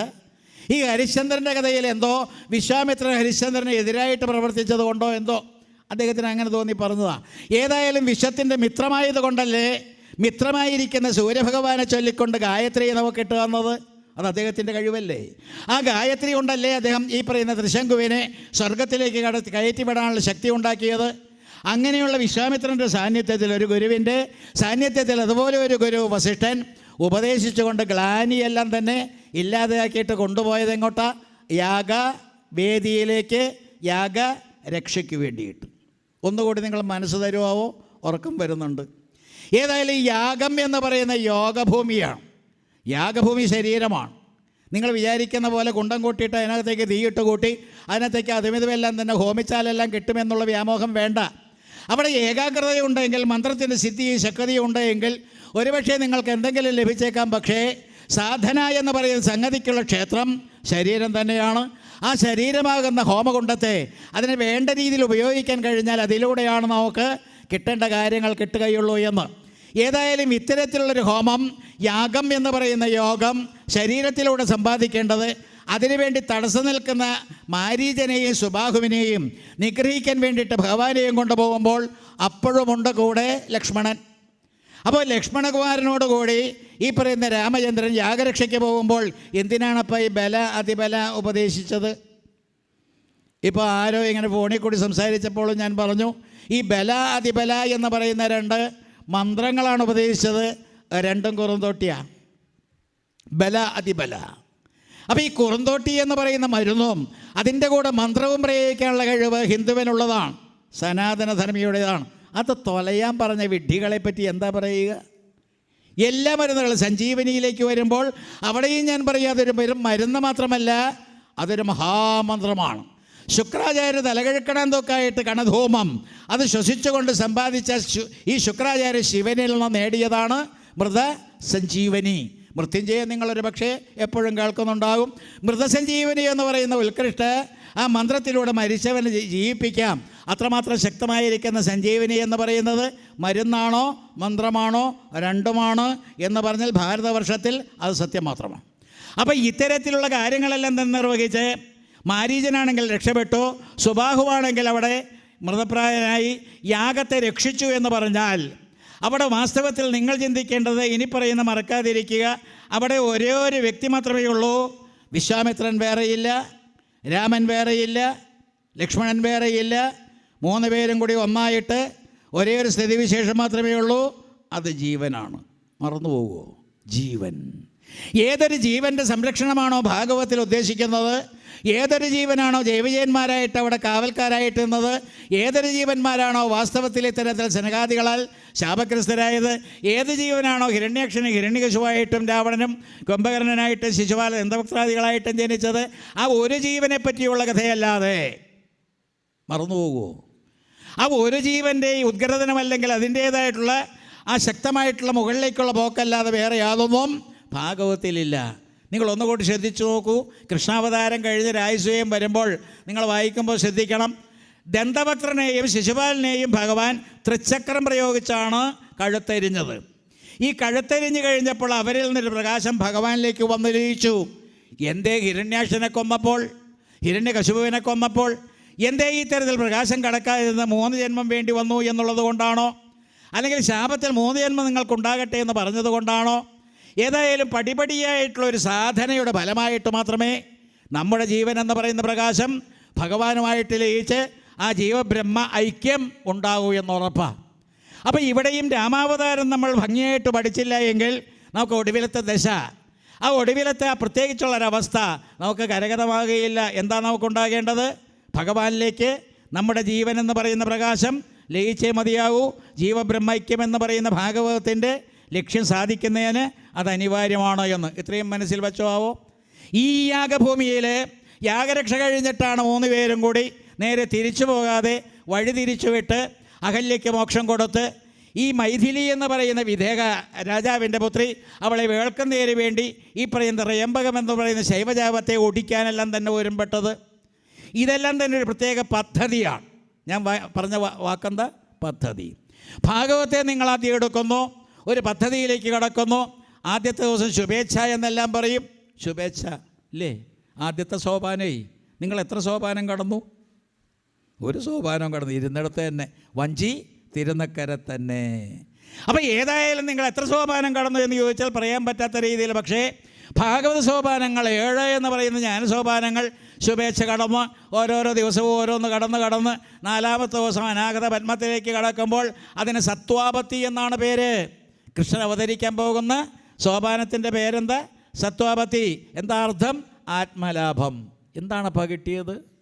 ഈ വസുദേവദേവകി ദമ്പതിമാർ നൊന്തൊരു കുട്ടിയെ പ്രസവിച്ചു എന്ന കഥയ്ക്ക് കൊള്ളാം. പക്ഷേ അവർക്ക് സാധിച്ചത് എന്താ? അവരീ പറയുന്ന ഐശ്വര്യങ്ങൾ നിറഞ്ഞ അവരുടെ യോഗ പദ്ധതിയിൽ, അവർ അവസാനത്തെ സമാധി അവസ്ഥയിൽ അവരുടെ ഹൃദയത്തിൽ ഭഗവാനെ സ്ഫുരിച്ചു കണ്ടു എന്ന്. ഏതൊരു നാദബ്രഹ്മമാണോ ഈശ്വരനായിട്ട് നാം ഗണിക്കുന്നത്, അദ്ദേഹത്തെ നമുക്ക് പ്രകടമായി എന്ന്, സാക്ഷാത്കാരം കിട്ടിയെന്നല്ലാതെ വേറെ വല്ലതും പറയാനുണ്ടോ? അവിടെയും 2 ജീവന്മാർ, 2ആയിട്ട് കാണരുത്. ബുദ്ധിയായിട്ടുള്ള ദേവകി, ജീവനായിരിക്കുന്ന വസുദേവർ. ആ ജീവനായിരിക്കുന്ന വസുദേവരും ബുദ്ധിയായിരിക്കുന്ന ദേവകിയും അവർ യോഗസാധന ഏർപ്പെട്ട് സമാധി എന്ന് പറയുന്ന അവസ്ഥയിലെത്തിയപ്പോൾ അവരുടെ ഹൃദയഭാഗത്ത് അനാഗത പത്മത്തിൽ 4-ാമത്തെ ദിവസം സത്വാപത്തി എന്ന് പറയുന്നൊരവസ്ഥയിൽ അവിടെ ഭഗവാൻ പ്രദർശിതമായി അല്ലെങ്കിൽ അവതരിച്ചു എന്ന് പറയുന്നത് ആ അർത്ഥത്തിൽ തന്നെ എടുക്കണം.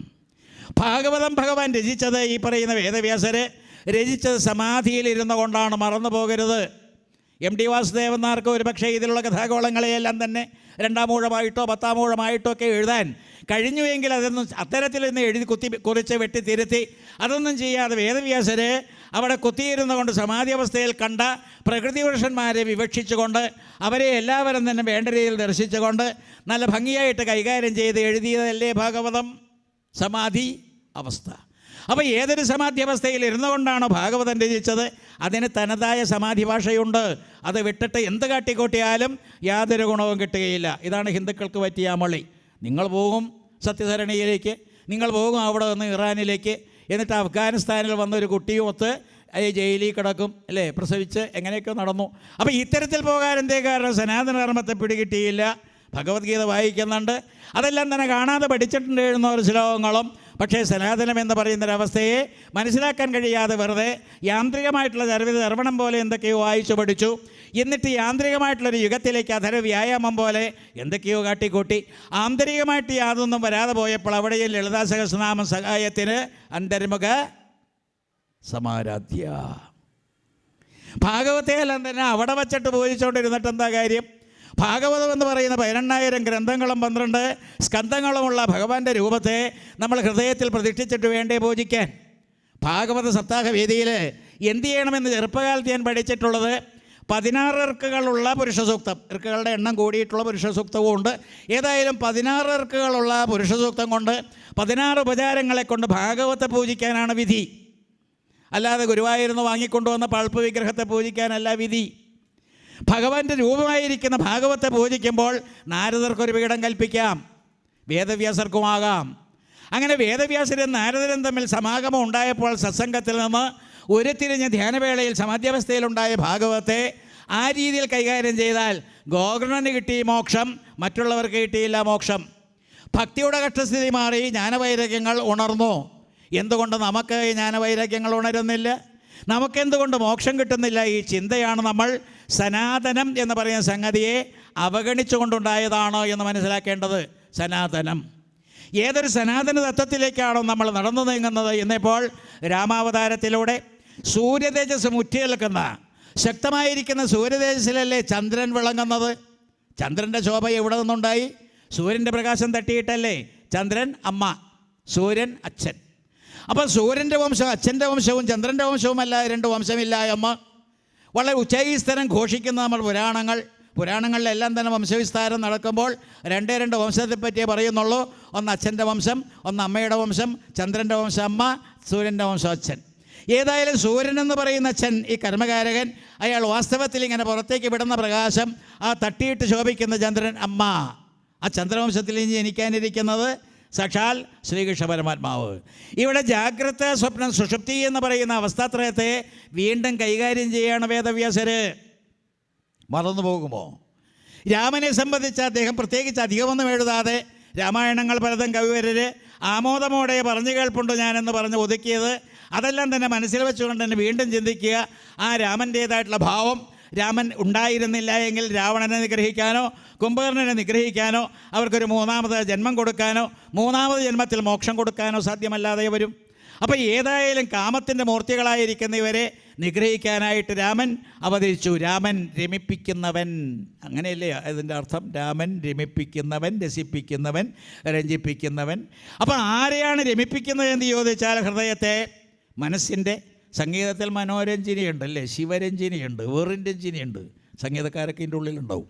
അപ്പോൾ എല്ലാ തരത്തിലും ഈ രഞ്ജിനി എന്ന് പറയുന്ന രീതിയിൽ രമിപ്പിക്കുന്ന ആ ഭാവൻ രാമന് കൈമുതലാണ്. ആ രാമൻ രമിപ്പിക്കുന്നു എല്ലാവരെയും എന്ന് പറഞ്ഞ് ബാഹ്യമായിട്ടുള്ളൊരു ചേഷ്ടയായിട്ട് അതിനെ എടുക്കാതെ ആന്തരികമായിട്ടുള്ള രമിപ്പിക്കലേക്ക് വരുമ്പോൾ, നമ്മുടെ മനസ്സും ബുദ്ധിയും തമ്മിൽ രമിക്കുന്ന രീതിയിലേക്ക് വരുമ്പോൾ, മനസ്സ് ചന്ദ്രൻ, ബുദ്ധി സൂര്യൻ. വിട്ടുപോകുമോ? ഏതാണ്ടൊക്കെ ഞാൻ പറഞ്ഞിട്ട് പോകുന്നുണ്ട്. ഇങ്ങനെ ഞാൻ ഉറയ്ക്കാൻ വേണ്ടി, എനിക്ക് ഉറപ്പിക്കാൻ വേണ്ടി പറയുന്നതാണ്. അപ്പോൾ ഈ മള്ളിയൂർ തിരുവേനെ സാക്ഷി നിർത്തിക്കൊണ്ട് അദ്ദേഹത്തിൻ്റെ അനുഗ്രഹം കുറച്ചുകൂടി കിട്ടണം. ഇനി ചാവാൻ എഴുതിയ നാളൊന്നുമില്ല, 74 അപ്പോൾ 74 കഴിഞ്ഞ് ഇനി എത്ര നാൾ ഉണ്ടാവും എന്ന് അറിഞ്ഞുകൂടാ. അപ്പോൾ അതിനു മുമ്പ് ഈ പറയുന്നതൊക്കെ ഒന്ന് യാഥാർത്ഥ്യമാണോ എന്നറിയണ്ടേ? ഈ അതും ഇങ്ങനെ പുലമ്പിക്കൊണ്ട് നടന്നിട്ട് എന്താ കാര്യം? അപ്പോൾ ജീവിതം ധന്യമായി കിട്ടാനായിട്ട് ഗണേശനും ഈ മള്ളിയൂർ തിരുവേലിയൊക്കെ അനുഗ്രഹിച്ചു കഴിഞ്ഞാൽ, ഈ പറയുന്നതൊക്കെ സത്യമാണെന്ന് ബോധ്യപ്പെട്ട് കഴിഞ്ഞാൽ നമുക്ക് ഇവിടം വിട്ടുപോകാം, ശരീരത്തെ ഉപേക്ഷിക്കാം, പരീക്ഷത്തിനെ പോലെ ശരീരത്തെ ത്യജിക്കാം. നിങ്ങൾ തയ്യാറുണ്ടോ? 7ാമത്തെ ദിവസം മരിക്കുമെന്ന് പറഞ്ഞാൽ ഞാൻ മരിക്കില്ല, ഞാൻ വെൻറ്റിലേറ്ററിൽ കിടന്നാണെങ്കിലും ജീവിക്കും, ചത്താലും ജീവിക്കും. അപ്പോൾ അത്തരത്തിൽ ജീവിക്കുന്നൊരവസ്ഥയിലേക്ക് പോകുന്ന മനുഷ്യൻ്റെ ഈ ശരീരത്തോടൊന്ന് അദമ്യമായിരിക്കുന്നൊരു പ്രേമം അതില്ലാതെയാക്കാനാണ് ഭാഗവതം. അപ്പോൾ ഈ ഭാഗവതത്തിൻ്റെ പ്രത്യേക രീതി, ഈ പറയുന്ന രാമനിലൂടെ രാവണകുംഭകർണന്മാരെ നിഗ്രഹിച്ച് പിന്നാലെ ഈ കൃഷ്ണനിലേക്ക് കടക്കുമ്പോൾ രാമൻ്റെ സാന്നിധ്യം സമ്പൂർണ്ണമായിട്ട് നമ്മളിലുണ്ടായിരിക്കണം. മറന്നു പോകുമോ? ഒന്നുകൂടി ജപിച്ചാലോ മന്ത്രം? നിങ്ങളെപ്പോഴും ജപിക്കാൻ വേണ്ടിയിട്ട് ഇട്ട് തന്നതാണ്. മന്ത്രം ജപിക്കാമോ എന്ന് ചോദിച്ചാൽ നിങ്ങളിനി മേലിൽ ചിക്കൻ ബിരിയാണി കഴിക്കരുത്. ഓഹോ, എന്നാൽ വേണ്ട. നിങ്ങളിനി മേലിൽ വാസ്തവത്തിൽ മദ്യം കഴിക്കരുത്, എന്നാൽ ഒട്ടും വേണ്ട. അപ്പോൾ അതേ രീതിയിൽ ചിന്തിക്കരുത്. പാടില്ലാത്തതൊക്കെ നിഷേധം ആദ്യകാലഘട്ടത്തിലാണ്. എനിക്ക് ഏറ്റവും ഇഷ്ടനായിട്ടുള്ളൊരു വ്യക്തിയാണ് ഗുരുവായൂരപ്പദാസ്വാമികൾ. ഗുരുവായൂരപ്പദാസ്വാമികളും മള്ളിയൂർ തിരുവേനും തമ്മിൽ അഭേദ്യമായിട്ടുള്ള ബന്ധമാണ്. 2004 20 കൊല്ലങ്ങൾക്ക് മുമ്പ് ഈ സത്രം നടത്താൻ ഉദ്ദേശിച്ച അദ്ദേഹത്തെ ആചാര്യനായി ഇരുത്തിക്കൊണ്ടാണ്. പക്ഷെ പെട്ടെന്ന് മരിച്ചുപോയി. അദ്ദേഹത്തിന് ഈ ആചാര്യപദവി അഥവാ ശിഷ്യത്വം കൊടുത്തത് കഞ്ചാവ് സ്വാമിയാണ്. കഞ്ചാവ് സ്വാമി എന്ന് പറയുന്നത് എൻ്റെ നാട്ടിലുണ്ടായിരുന്ന കഞ്ചാവ് അടിച്ചുകൊണ്ട് ഒരു കുടം കള്ളെല്ലാം തന്നെ ഇങ്ങനെ കുടിക്കും, യാതൊരു ഭാവ വ്യത്യാസമില്ലാതെ. ഇന്നത്തെ പിള്ളേർ കണ്ടുപിടിക്കേണ്ടതാണ്. എന്ത് കണ്ടുപിടിക്കണു? കഞ്ചാവ് സ്വാമി ഒരു കുടം കള്ള് കുടിച്ചാലും 100 കുടം കള്ള് കുടിച്ചാലും യാതൊരു മാറ്റവും ഇല്ല. ഇന്നത്തെ പിള്ളേരോ ഉടനെ അമ്മയുടെ കുരക്കന് കുത്തിപ്പിടിക്കും, കത്തി കൊണ്ട് കുത്തിക്കൊല്ലും. കഞ്ചാവ് വരുത്തുന്ന വിനയാണ്. അത്തരത്തിലൊരു കഞ്ചാവ് സ്വാമിയുടെ അനുഗ്രഹം എങ്ങനെ കിട്ടി? ഒരു കുടം കള്ള് കൊണ്ടുവരാൻ പറഞ്ഞു തിരുമുൽപ്പാടിനോട്. അദ്ദേഹം തിരുമുൽപ്പാടാണ് ബൈ ബർത്ത്. അപ്പോൾ അദ്ദേഹത്തോട് ഒരു കുടം കള്ള് കൊണ്ടുവരാൻ പറഞ്ഞു. കള്ള് തലവഴി ഒഴിച്ചുകൊണ്ടാണ് ശിഷ്യനാക്കിയത്. ഞങ്ങൾ തമ്മിൽ വളരെ അടുപ്പമായിരുന്നു, എന്നെ വളരെ ഇഷ്ടമായിരുന്നു. അപ്പോൾ അദ്ദേഹത്തിൻ്റെ മരണം കഴിഞ്ഞതിന് ശേഷമാണ് സത്രം നടത്താനുള്ള യോഗമുണ്ടായത്. തേജസ്വിയാണ്. അല്പം കഞ്ചാവടിക്കും. അപ്പോൾ നമുക്കെന്താ അടിച്ചാൽ ഇല്ലേ? എന്നോടൊരിക്കൽ, ഞാൻ വെട്ടി തുറന്ന് പറഞ്ഞോട്ടെ, വല്ല കുഴപ്പമുണ്ടോ? എന്നോടൊരിക്കൽ നല്ല ചെറുപ്രായത്തിൽ തുടങ്ങിയതാണ് ഈ പ്രഭാഷണം. 78 അതുപോലെ 27 വയസ്സുണ്ടാവും.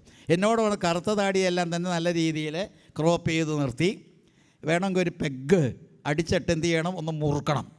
അപ്പോൾ മുറുക്കി കഴിയുമ്പോൾ ഇപ്പം ബ്യൂട്ടി പാർലറിൽ പോയിട്ടാണ് ആചാര്യന്മാർ വരിക, ഇവിടുത്തെ അല്ല, മൊത്തത്തിൽ. അപ്പോൾ അത്തരത്തിലുള്ള വേഷവിധാനങ്ങളോടുകൂടി വന്നം. അപ്പോൾ എന്തെന്നില്ലാത്തൊരാകർഷണീയത. വാക്കുകൾക്കെല്ലാം തന്നെ പവറുണ്ടാവും. എന്താ കാരണം? ഉള്ളിൽ കിടക്കുന്നത് അങ്ങനെ പെരുകി ആ പെഗ്ഗെന്ന് പറയുന്ന സാധനം അങ്ങനെ കണ്ടവാനം പ്രവർത്തിക്കും പോലും. അങ്ങനെയല്ല ഈ ഗുരുവായൂരപ്പദാസ്വാമികൾ. അദ്ദേഹം തൊട്ടടുത്ത് തന്നെ പഞ്ചസാര ഇങ്ങനെ ഇട്ട് ലായനി എന്നെക്കൊണ്ട് തന്നെ പലപ്പോഴും ഇങ്ങനെ കൊണ്ടുവരിച്ചിട്ട്, വക്കീലെ ഒരു ഗ്ലാസ്സിൽ വെള്ളം അറിയാലോ, അതിങ്ങനെ ഇടയ്ക്കിടയ്ക്ക് കഴിക്കും. നല്ല തീക്ഷ്ണമായിട്ടുള്ള ഭാഷയിൽ തീവ്രമായിട്ടുള്ളൊരു സാധനാ സമ്പത്തുള്ള അദ്ദേഹം വാസ്തവത്തിൽ ഒഴുക്കിവിടുന്ന വാക്കുകൾക്ക് അനർഗളം ഒഴുകുന്ന വാക്കുകളെന്ന് ഇരിക്കണം. അനസ്യൂത ഇങ്ങനെ പ്രവഹിക്കുന്ന വാക്കുകൾ, അബദ്ധമൊന്നും പറയില്ല, എല്ലാം തന്നെ അർത്ഥവത്തായിരിക്കുന്ന വാക്കുകളാണ്. എങ്ങനെ ഒഴുകുമ്പോൾ ഉള്ളിൽ തട്ടി ഉണർന്ന ആധ്യാത്മികതയാണ്. ആധ്യാത്മികതയ്ക്ക് പ്രചോദനമായിട്ട് വേണമെങ്കിൽ അല്പം കഞ്ചാവ് ആകാം. ഓ ഓ ഓ ഓ ഇയാൾ ഇത് പറയാനാണ് ഇവിടെ വന്നത്. എത്ര പിള്ളേരാ വാസ്തവത്തിൽ നിത്യവും കോടതിയിൽ ഇങ്ങനെ പിടിച്ചുകൊണ്ട് വന്ന് അറസ്റ്റ് ചെയ്ത് കൊണ്ടുവന്ന് അച്ഛൻ അറിഞ്ഞോ അമ്മ അറിഞ്ഞോ എന്നൊക്കെ കോടതി ചോദിക്കുന്ന രംഗം കണ്ടുകൊണ്ടിരിക്കുകയാണ് ഞാൻ. കൊച്ചുകുട്ടികൾ 18, 20 അല്ലെങ്കിൽ അതിൽ താഴെ വയസ്സ്. അപ്പോൾ ഇതെല്ലാം തന്നെ കാണുമ്പോൾ അല്പം കഴിക്കാൻ പറഞ്ഞത് ഇതൊന്നുമല്ല. ഞാൻ ഓർത്ത് പോകുന്നുണ്ട്, ഈ അടുത്തയിടെ നമ്പൂതിരിയച്ഛൻ്റെ ഒരു പുരസ്കാരം തന്നപ്പോൾ ഞാൻ അവരോട് പറഞ്ഞു, നമ്പൂതിരിയച്ഛനെ തരാമോ? നമ്പൂതിരിയച്ഛൻ്റെ പുരസ്കാരം തന്നിട്ട് എനിക്കെന്താ കാര്യം? നമ്പൂതിരിയച്ഛനെ തരാമോ? നമ്പൂതിരിയച്ഛനെ കേട്ടിട്ടുണ്ടാവോ? ശക്തൻ തമ്പുരാൻ്റെ കാലഘട്ടത്തിൽ ഉണ്ടായ കള്ളുകുടിയനായിരിക്കുന്ന ഒരു നമ്പൂതിരി ഒരു ശക്തയെ രക്ഷസാണ്, ഇപ്പോൾ രക്ഷസ്. ഏതായാലും ഇങ്ങനെ മദ്യവും മാംസവും എല്ലാം തന്നെ വെച്ച് ഭദ്രകാളിയെ പ്രത്യക്ഷപ്പെടുത്തി ശാക്തേയ സമ്പ്രദായത്തിൽ അത്യുന്നത നിലവാരം പുലർത്തിയിരുന്ന അദ്ദേഹത്താണ് ഈ നമ്പൂതിരിയച്ഛൻ. അപ്പോൾ നമ്പൂതിരിയച്ഛനെ തരാമോ എന്ന് ചോദിച്ചാൽ അർത്ഥമുണ്ട്. അദ്ദേഹം കള്ളു കുടിക്കട്ടെ, അദ്ദേഹം ആട്ടിറച്ചി കഴിക്കട്ടെ, എന്ത് കാര്യം? അദ്ദേഹത്തിന് അതൊന്നും ബാധിക്കുന്നില്ല എന്ന്. നിങ്ങൾ കല്ലടിക്കോടനെ കേട്ടിട്ടുണ്ടോ? കല്ലടിക്കോടൻ നമ്പൂരി കഥകളി ലോകത്തെ എല്ലാം വേഷം കെട്ട് മാത്രമല്ല ചെണ്ട കൊട്ടും പാടും. അന്നത്തെ കഥകളിക്കാരൊക്കെ അങ്ങനെയാണ്, അല്ലാതെ ഇന്ന ഇത് മാത്രമേ ചെയ്യൂ എന്നുള്ള നിർബന്ധമൊന്നുമില്ല. അപ്പോൾ ഇദ്ദേഹത്തിൻ്റെ ഇല്ലത്ത് ചെണ്ട മുറുക്കാൻ നോക്കിയപ്പോൾ ചെണ്ട പൊട്ടിപ്പോയി, തോല് പൊട്ടിപ്പോയി. ഉടനെ ഇല്ലത്തുള്ള പശുക്കിടാവിനെ കൊന്നു എന്നാണ് കുറ്റം. കൊന്നത് ശരിയാ. ഈ പശുക്കിടാവിനെ കൊന്ന തോലെല്ലാം തന്നെ ഉറക്കിയിട്ട് അതിനെയെല്ലാം തന്നെ പ്രത്യേക രീതിയിലാക്കി ചെണ്ട മുറുക്കി. അത് കഴിഞ്ഞിട്ട് ഈ കഥകളി സ്ഥലത്തേക്ക് പോകാനായിട്ട് അദ്ദേഹം സാളഗ്രാമം കൊണ്ടുപോകുന്ന പതിവുണ്ട് നിത്യ അനുഷ്ഠാനത്തിൽ. ആ സാളഗ്രാമം കൊണ്ടുപോകാനായിട്ട് വലിപ്പമുള്ളത് എങ്ങനെ മടിയിൽ വയ്ക്കും, അമ്മിപ്പിള്ളയെടുത്ത് അമ്മിയിൽ വെച്ച ആ സാളഗ്രാമത്തിൻ്റെ മുകളിലൊരു കുത്തു കൊടുത്തു, കഷ്ണമാക്കിയിട്ട് അതും മടിയിൽ വെച്ച് കൊണ്ടുപോയി. രാജാവിൻ്റെ അടുത്ത് സങ്കടം പറഞ്ഞു ആൾക്കാരെല്ലാവരും, ഇയാൾ ദുഷ്ടനാണ്, കള്ളനാണ്, കള്ളരാത്തവനാണ്, ഇയാൾ പശുവിനെ കൊന്നു, ഗോഹത്യ, പ്രത്യേകിച്ച് ബ്രാഹ്മണൻ, പ്രത്യേകിച്ച് സാളഗ്രാമം ഇടിച്ചു പൊട്ടിച്ചു. ഇതെല്ലാം തന്നെ പറഞ്ഞപ്പോൾ രാജാവിന് തോന്നൽ എന്നാൽ പോയി കണ്ടു കളയാം. ഇദ്ദേഹം വേഷം കെട്ടി അണിയറയിൽ ഇങ്ങനെ സാധാരണ ഈ കഥകളിക്കാർ വേഷം കെട്ടി കിടക്കുന്ന സമയമാകാനായിട്ട് പാട്ട് വരുമ്പോൾ അങ്ങനെ വേദിയിലേക്ക് അല്ല ഇങ്ങനെ കിടക്കുന്ന രംഗത്തേക്ക് ഇദ്ദേഹം ചെന്ന് ഇങ്ങനെ നോക്കിയപ്പോൾ തൊഴുതുപോയി, നമസ്കരിച്ചു പോയി. എന്താ അത്? ആ കിടക്കുന്ന ശരിക്കും അനന്തശായിയായിട്ടുള്ള പത്മനാഭൻ. പറഞ്ഞതിൻ്റെ പൊരുൾ മനസ്സിലായോ? കുമ്പളങ്ങയിലും മാംസമുണ്ട്, ഈ ആട് ഇറച്ചിയിലും മാംസമുണ്ട്. പക്ഷേ വ്യത്യാസം വരുമ്പോഴാണ് കുഴപ്പം. വ്യത്യാസമില്ലാത്ത രീതിയിൽ നിങ്ങൾ ആത്മഭാവത്തെ ആർജിച്ചു കഴിഞ്ഞാൽ നിങ്ങൾ ഉരുക്കി വച്ചിരിക്കുന്ന ഉരുക്കി വച്ചിരിക്കുന്ന കഴിച്ചാലും നിങ്ങൾ പൊള്ളുകയില്ല, ശരീരാന്തർഗതമായിട്ടുള്ള യാതൊരു വേദനയും അനുഭവിക്കുകയുമില്ല. നമ്മൾ എത്തിയിട്ടില്ല. നമ്മൾ എത്തിയോ കഞ്ചാവ് സ്വാമിയുടെ അടുത്ത്? നമ്മൾ എത്തിയോ ഈ കല്ലടിക്കോടൻ നമ്പൂതിരിയുടെ ആ ഭാവത്തിലേക്ക് എത്തിയോ? അങ്ങനെ എത്തിയിട്ടാണെങ്കിൽ ഈ ഗോഷ്ഠികളെല്ലാം തന്നെ കൊള്ളാം. ഇന്ന് കഥകളി ലോകത്ത് നടന്മാരായാലും എല്ലാവരും തന്നെ ആദ്യം കോല് വെട്ടും. കേട്ടിട്ടുണ്ടോ? കോല് വെട്ടുക എന്ന് പറഞ്ഞാൽ തിരി ശാപ്പിടുക, കോല് വെട്ടുക. കോല് വെട്ടിക്കഴിഞ്ഞാൽ ഈ പറയുന്ന നടന്മാർക്ക്, ഈ പറയുന്ന കലാകാരന്മാർക്ക് കല വരുകയുള്ളൂ പോലും തെറ്റായിട്ടുള്ളൊരു ധാരണ. അങ്ങനെ കലാകാരന്മാർ ഈ കോല് വെട്ടിയിട്ട് കല അവതരിപ്പിക്കുന്ന ബോധത്തോടു കൂടിയാണോ? ഞാൻ അനവധി രംഗങ്ങൾ കണ്ടിട്ടുണ്ട്. 7 വർഷക്കാലം ഒരു ക്ഷേത്രം അഡ്വൈസറി കമ്മിറ്റി പ്രസിഡൻ്റായിട്ടിരിക്കുമ്പോൾ കലാമണ്ഡലം രാമകുട്ടിയായർ വെള്ളം മൂത്ത് കിടക്കുന്ന ആ സന്ദർഭത്തിലാണ് വേഷം തീർന്നത്. പക്ഷേ ഇദ്ദേഹം ആടുമോ ആവോ കല്യാണ സൗഗന്ധ്യത്തിലെ ഹനുമാൻ ഒട്ടും പേടിക്കാനുണ്ടായില്ല. വേദിയിൽ കയറിയിട്ട് അദ്ദേഹം അഷ്ടകലാശം ആടുന്നത് കേട്ടിട്ടില്ലേ? അഷ്ടകലാശം. ഈ അഷ്ടകലാശം എന്ന് പറയുന്ന ആടാൻ വളരെ ബുദ്ധിമുട്ടുള്ള രംഗമെല്ലാം തന്നെ ആ കുടിച്ചുന്മത്തനായിരുന്ന ആ വ്യക്തി ആടുന്നത് കണ്ടപ്പോൾ ഞാൻ അതിശയിച്ചു പോയി. അതായത് കള്ള് കുടിക്കാൻ, പക്ഷേ കള്ള് നമ്മളെ കുടിക്കരുത് എന്ന് ശ്രീരാമകൃഷ്ണ പറയും. വള്ളത്തിൽ വെള്ളം കയറരുത്. വള്ളത്തിൽ നമ്മളുണ്ട് യാത്ര ചെയ്യാനായിട്ട്, വള്ളത്തിൽ വെള്ളം കയറാതിരിക്കാൻ നോക്കുക. ഈ വള്ള ശരീരമാണ്. നമ്മുടെ ശരീരമാകുന്ന ഈ നൗകയിലേക്ക് അതിക്രമിച്ച് മറ്റ് ദുഷിച്ച സാധനങ്ങളൊന്നും കയറാതിരിക്കുക. അപ്പോൾ രാമാവതാരത്തിലൂടെ സാധിക്കുന്ന ഇതാണ്. ജാഗ്രത അവസ്ഥയിൽ, ഉണർന്നിരിക്കുന്നൊരവസ്ഥയിൽ ചെയ്യേണ്ട പ്രവൃത്തികൾ ജാഗരൂകതയോടുകൂടി.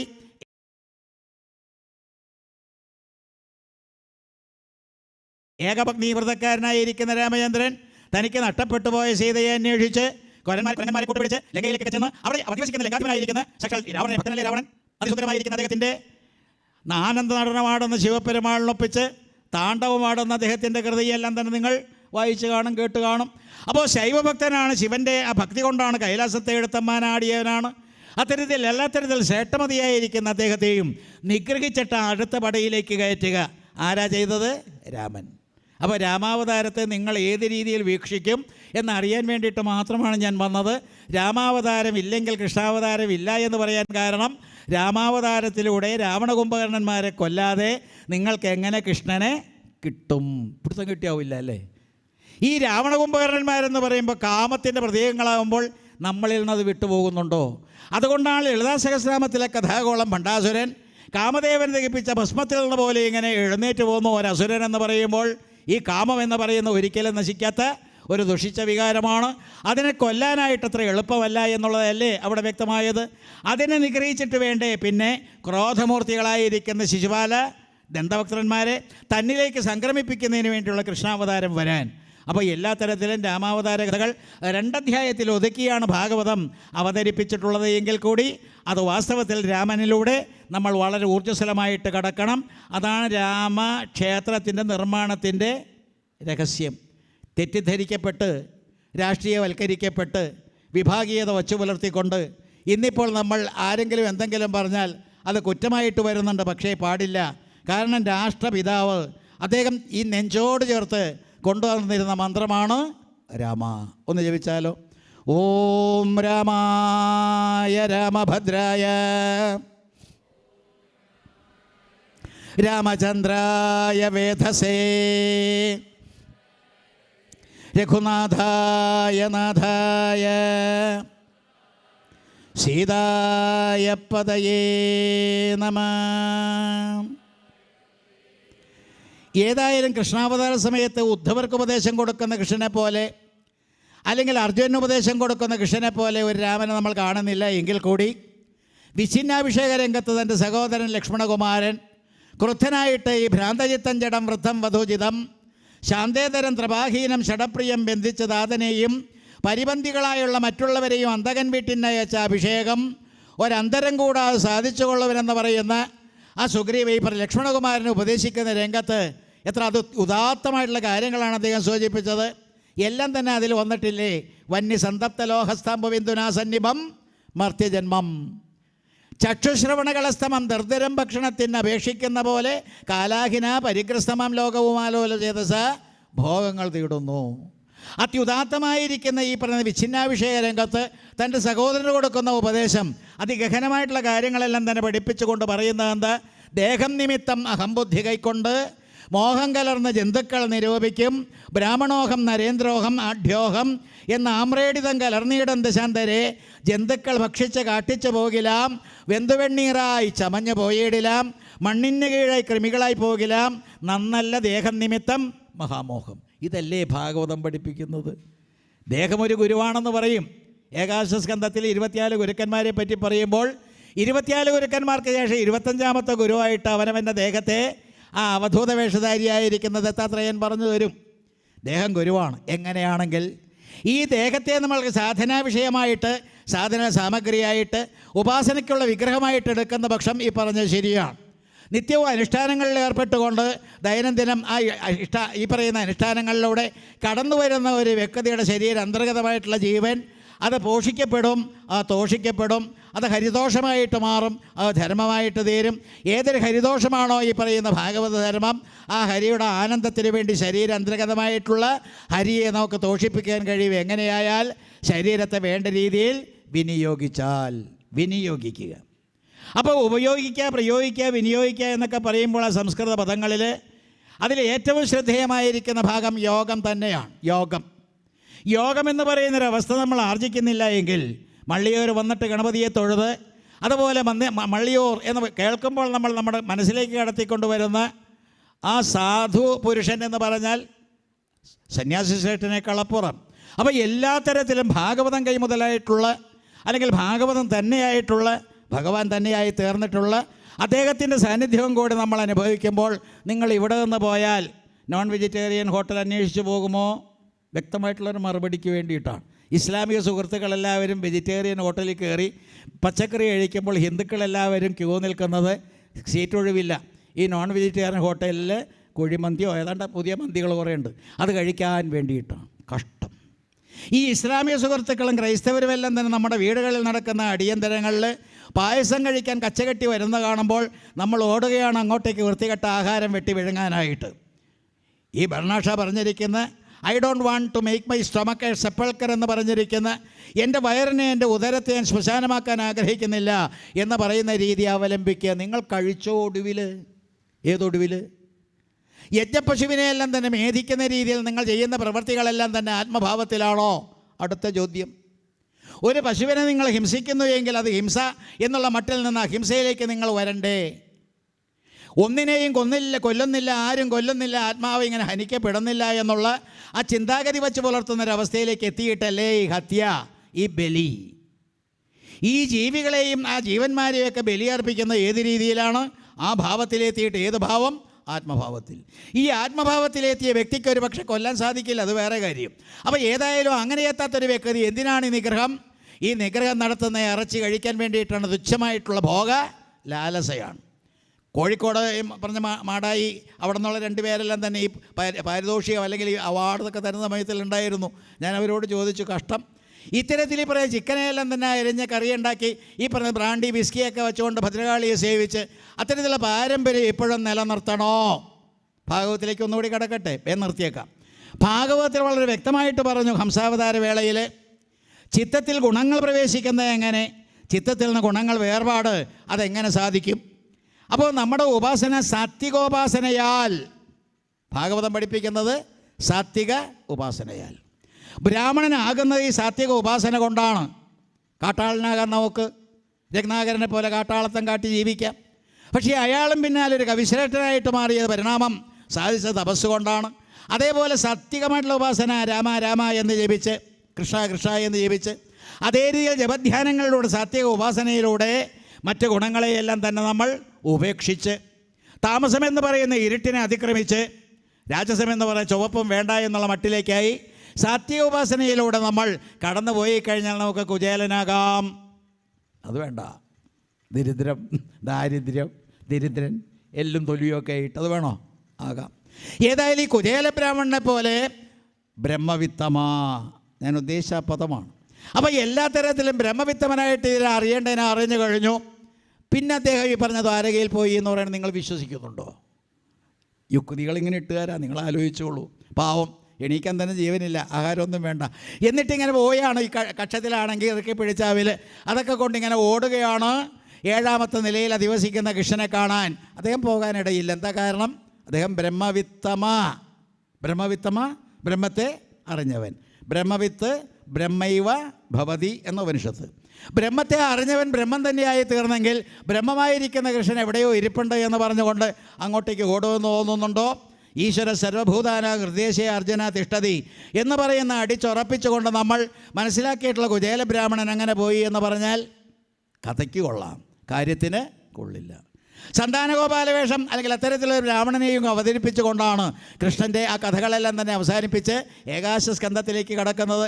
അവിടെ ഈ സന്താനഗോപാല ബ്രാഹ്മണൻ സാധിച്ചത് എന്താ? വൈകുണ്ഠപദപ്രാപ്തി. വിഷയത്തിലേക്ക് അന്ത്യോഭാഗത്തേക്ക് എത്തുകയാണ്. ഏതൊരു വൈകുണ്ഠപദപ്രാപ്തിയാണോ ലക്ഷ്യമിടുന്നത് ഭാഗവതം, ഏതൊരു വൈകുണ്ഠത്തിൻ്റെ കാവൽക്കാരായിട്ടുള്ള ജൈവജന്മാരാണോ ഉരുണ്ട താഴത്തേക്ക് വീണത്, അവരെ വീണ്ടും വൈകുണ്ഠത്തിലേക്ക് പോകുന്ന പ്രക്രിയയല്ലാതെ ഭാഗവത്തിൽ മറ്റ് യാതൊന്നുമില്ല. എന്താണാവോ വൈകുണ്ഠം? യദ്ഗത്വാ ന നിവർത്തന്തേ. എവിടെ ചെന്നാൽ തിരിച്ചു പോരേണ്ട ഗതികേടില്ലയോ ആ സ്ഥലത്തിൻ്റെ പേരാണ് വൈകുണ്ഠം. അത് സ്വധാമം. അപ്പോൾ ഈ സ്വധാമം എന്ന് പറയുന്നിടത്തേക്ക് ഭഗവാൻ കൂട്ടിക്കൊണ്ടുപോകാതെ ഉദ്ധവരോട് തന്നെത്താൻ പോകാൻ പറഞ്ഞതിൻ്റെ അർത്ഥം എന്താ? നിൻ്റെ വീട്ടിലേക്ക് നീ ആരെന്നറിഞ്ഞുകൊണ്ട് നീ എവിടെ നിന്നാണ് പോകുന്നതെന്ന് വ്യക്തമായി ധരിച്ചുകൊണ്ട് നിൻ്റെ ഭാവവും നിൻ്റെ സ്വരൂപവും ഇതെല്ലാം തന്നെ നീ ആർജിച്ചുകൊണ്ട് നീ ശരീരത്തെ ഉപേക്ഷിക്കുക. അതാണ് സ്വധാമബോധപ്രാപ്തി. അപ്പോൾ വൈകുണ്ഠം എന്ന് പറയുന്ന സ്ഥലത്തേക്ക് പോകാനുള്ള ഒരു പ്രത്യേക രീതി, ഒരു പ്രത്യേക മാർഗം, ഒരു പ്രത്യേക രീതിയിലുള്ള 7 ദിവസക്കാലം കൊണ്ട് നമ്മൾ സപ്താഹത്തിലൂടെ സാധിക്കുന്നത്, അത് സാധിക്കുന്നത് എവിടെയാണ്? എവിടെ ചെന്നാൽ തിരിച്ചു പോരേണ്ടതില്ലയോ? ഈ ജയവിജയന്മാർ വാതിക്കൽ നോക്കി എന്നതാണ് കുഴപ്പമായത്. നമ്മളെപ്പോലെ പൊടിവ് പറഞ്ഞ് കേട്ടില്ല അല്ലേ? നമ്മളെപ്പോലെ വാതിക്കൽ നോക്കി ഇങ്ങനെ എത്തി പോയിക്കൊണ്ടിരിക്കുക. അപ്പോൾ അതേ രീതിയിൽ എത്തി നോക്കുന്ന ഈ ജയവിജയന്മാർക്ക് അകത്ത് കയറാൻ അവസരം കൊടുത്താണ് ഈ ശാപം. മനസ്സിലാവുമോ? പിടുത്തം കിട്ടിയോ? സനകാദികൾ എന്തിനാ ശപിച്ച്? നിങ്ങളിങ്ങനെ എത്തി നോക്കി വടിയും പിടിച്ചുകൊണ്ട് അങ്ങോട്ടും ഇങ്ങോട്ടും നടന്നിട്ട് എന്താ കാര്യം? നിങ്ങൾക്കകത്തേക്ക് കയറണ്ടേ? നിങ്ങൾക്കകത്തേക്ക് കയറണ്ടേ എന്നെൻ്റെ ചോദ്യം. നിങ്ങളുടെ അകത്തേക്കും കയറണ്ടേ? അപ്പോൾ അത്തരത്തിൽ അകത്തേക്ക് കയറാൻ വേണ്ടിയുള്ളൊരു വിദ്യയാണ് ഭാഗവതം. ഈ ഭാഗവതത്തിലൂടെ നിങ്ങൾക്ക് വൈകുണ്ഠത്തിൽ പ്രവേശിക്കാം. അവിടെ പ്രവേശിച്ചു കഴിഞ്ഞാൽ പിന്നെ തിരിച്ചു പോരേണ്ടത് ഇല്ല. യദ്ഗത്വാന നിവർത്തന്തേ തദ്ധാമ പരമം മമ. അപ്പോൾ അതിനുള്ള വിദ്യകളാണ് ഈ ഭാഗവത്തിൽ ഉടനീളം നമ്മൾ കാണുന്ന. പരീക്ഷത്ത് സാധിച്ചു. പരീക്ഷിത്ത് അവിടെ കുത്തിയിരുന്നു കൊണ്ട് തക്ഷകൻ കടിക്കട്ടെ എനിക്കെന്ത്, എൻ്റെ ശരീരത്തെ ദഹിപ്പിക്കട്ടെ എനിക്കെന്ത്. അപ്പോൾ ഇതെല്ലാം തന്നെ മനസ്സിലാകണമെങ്കിൽ പ്രധാനപ്പെട്ട ഒരു കണ്ണിയാണ് രാമൻ. ഒന്നുകൂടി ജപിക്കാമോ? രാമൻ ഞാൻ ചൊല്ലിത്തരാതെ നിങ്ങൾ മറന്നുപോയാവോ? ഓം രാമായ രാമഭദ്രായ രാമചന്ദ്രായ വേധസേ രഘുനാഥായ നാഥായ സീതായ പതയേ നമ. ഇത് ജപിച്ചുകൊണ്ടിരിക്കുമ്പോൾ അടുക്കളയിൽ വെള്ളം തിളച്ചു പോയാൽ മന്ത്രം തെറ്റാനിടയുണ്ട്. അതുകൊണ്ട് നമുക്ക് നീണ്ട മന്ത്രം വേണ്ട. ഓം രാം രാമായ നമ ജപിക്കൂ. തെറ്റില്ല. ദോശയും ഇഡ്ഡലിയൊക്കെ കഴിക്കുമ്പോഴും ഓം രാം രാമായ നമ അതിങ്ങനെ ജപിച്ചുകൊണ്ടിരിക്കാം. ഓം ക്ലീം കൃഷ്ണായ നമ. ഓം ക്ലീം കൃഷ്ണായ നമ. അതിൻ്റെ വലിയ മന്ത്രം കൂടി ഇട്ട് തരാം, അവതാരം വരിക. ഓം ക്ലീം കൃഷ്ണായ ഗോവിന്ദായ ഗോപീജനവല്ലഭായ സ്വഹ. യേശുദാസൊക്കെ പാടിയിട്ടുള്ള കസ്തൂരി തിലകം, ലലാടഫലക, അങ്ങനെ ധ്യാനം കേട്ടിട്ടില്ലേ? ആ ധ്യാനമാണ് ഈ പറയുന്ന കൃഷ്ണൻ്റെ ഈ മന്ത്രത്തിലും ധ്യാനമായിട്ട് നമ്മൾ എടുക്കുന്നത്. ഭാഗവത മന്ത്രമാണിപ്പോൾ ചൊല്ലിയത്, മറന്നു പോകുമോ? ഭാഗവത മന്ത്രം എന്താ? ഓം ക്ലീം കൃഷ്ണായ ഗോവിന്ദായ ഗോപീജനവല്ലഭായ സ്വാഹ എലോങ് വിത്ത് ഓം നമോ ഭഗവതേ വാസുദേവായ. ദ്വാദശാക്ഷരി എന്ന് പറയുന്ന മന്ത്രവും ഈ കൃഷ്ണൻ്റേതായിട്ടുള്ള ഈ മന്ത്രവും അനവരതം ജപിക്കുക. കൃഷ്ണൻ വാസുദേവൻ തന്നെ, കൃഷ്ണസ്തു ഭഗവാൻ സ്വയം. മറന്നു പോകുമോ? കേട്ട് കേട്ട് തഴമ്പിച്ച വാക്കുകളാണ് ഇത്. മള്ളിയൂരിരുന്ന് ഇങ്ങനെയുള്ള അധിക പ്രസംഗത്തിന് ആവശ്യമില്ല. എന്നാലും എനിക്കൊരു തോന്നൽ, ഇവിടെ വന്ന എൻ്റെ ഒരു ചപ്പടാച്ചി ഒരു സർക്കസ് ഇവിടെ നടത്തണമെന്ന് തോന്നിയിട്ട് ഓടിപ്പോകുന്നതാണ്. ഏതായാലും ഇവരുമായിട്ടുള്ള ഭേദ്യബന്ധവും അവരുടെ അനുഗ്രഹം കൊണ്ട് 41ാമത്തെ സത്രം യാതൊരു കേടും കൂടാതെ നടത്താൻ സാധിച്ചതുമൊക്കെ അനുഭവത്തിലുള്ളത് കൊണ്ട് ഓടി ഇങ്ങോട്ട് പോകുന്നത്. കോടതിയുള്ള ദിവസമാണ്, ഞാൻ പോകാൻ പോയില്ല, അവിടെ എന്തെങ്കിലും നടക്കട്ടെ എന്ന് കരുതി. അപ്പോൾ എല്ലാ തരത്തിലും അവിടെ നിന്ന് ഇട്ടെറിഞ്ഞിട്ട് ഇങ്ങനെ പോകുന്നത് എന്തെങ്കിലും നിങ്ങൾക്ക് ഇട്ടെറിഞ്ഞ് തരാനും എന്തെങ്കിലും ഇട്ടെറിഞ്ഞ് കിട്ടാനും വേണ്ടിയിട്ടാണ്. അപ്പോൾ എല്ലാ തരത്തിലും ശ്രേഷ്ഠമായിട്ടുള്ള ഈ സത്രവേദി സമ്പന്നമാകുന്ന അനവധി പ്രഭാഷണങ്ങൾ കൊണ്ട് സമ്പന്നമാകുന്ന രംഗം, അതിനെ യു ടേക്ക് അഡ്വാൻറ്റേജ് ഓഫ്. എന്താ വാക്ക്? You take advantage of. നിങ്ങൾ ചൂഷണം ചെയ്യുക, നിങ്ങളതിനെ വേണ്ട രീതിയിൽ ഉപയോഗിക്കുക, അതിനെ കൈകാര്യം ചെയ്യുന്നത് നല്ല രീതിയിലാകട്ടെ എന്ന്. യശ്രണ്വൻ പ്രബഠൻ വിചാരണപരോ ഭക്ത്യ വിമുച്ഛേന്നര. അങ്ങനെ എല്ലാ തരത്തിലും വേണ്ട ഗുണഗണങ്ങൾ, കേൾക്കേണ്ടതിനുള്ള എല്ലാ തരത്തിലുള്ള യോഗ്യത, അതിന് പാകപ്പെട്ടൊരു മനസ്സ്, അതെല്ലാം തന്നെ നിങ്ങൾക്ക് ഈ പറയുന്ന മള്ളിയൂർ തേവരും ഒപ്പം യശശരീരനാണെങ്കിലും നമ്മുടെ ഇടയിൽ സദാവർത്തിക്കുന്ന അനശ്വര സ്വരൂപം, അനശ്വര പ്രതിഭ ആയിട്ടുള്ള മള്ളിയൂർ തിരുമേനിയും എല്ലാ തരത്തിലും അനുഗ്രഹിക്കട്ടെ എന്ന് കൂടി പ്രാർത്ഥിക്കുന്നു. ഒന്നുകൂടി ആ മന്ത്രം. ഓം ക്ലീം കൃഷ്ണായ ഗോവിന്ദായ ഗോപീജനവല്ലഭായ സ്വാഹ.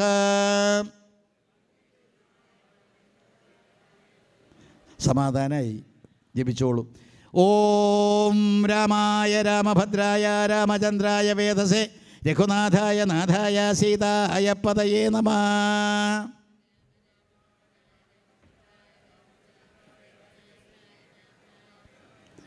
ഓം രാം രാമായ നമഃ. ഓം ക്ലീം കൃഷ്ണായ നമഃ. സൂര്യമണ്ഡലത്തിൽ നിന്ന് ചന്ദ്രമണ്ഡലത്തിലേക്ക്, പിന്നെ അഗ്നിമണ്ഡലത്തിലേക്ക് ഇത്തരത്തിലുള്ള ധ്യാനക്രമം നാരായണീയം 95-ാം ദശകത്തിൽ കാണുന്നത്, ഏകാദശസ്കന്ധം 14-ാമത്തെ അധ്യായത്തിൽ കാണുന്നത്. അതിൻ്റെ പ്രത്യേക ഒരു ആവിഷ്കരണമാണ് ഈ കഥാഗോളങ്ങൾ. രാമനായിട്ടും കൃഷ്ണനായിട്ടും ആത്മസ്വരൂപനായിട്ടുള്ള ഭഗവാൻ അവതരിക്കുന്നു എന്നുള്ള ഉദാത്തവൽക്കരിക്കപ്പെട്ട ഈ ചിത്രീകരണത്തിലൂടെ നമ്മളെല്ലാവരും തന്നെ തേജസ്വികളായിട്ട് മാറട്ടെ. നമ്മുടെ ഹൃദയാന്തർഭാഗത്ത് വസിക്കുന്ന ഈശ്വര സ്വരൂപത്തെ എല്ലാ തരത്തിലും സാക്ഷാത്കരിക്കാനുള്ള അനുഗ്രഹം ഉണ്ടാകട്ടെ എന്ന് പ്രാർത്ഥിച്ചുകൊണ്ട് നിർത്തുന്നു. ഓം നമോ ഭഗവതേ വാസുദേവായ. ശ്രീകൃഷ്ണായ പരബ്രഹ്മണേ നമഃ. ഹരി ഓം.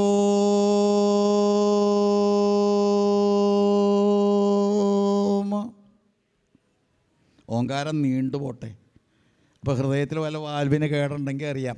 ഓം നാരായണ നാരായണ നാരായണ.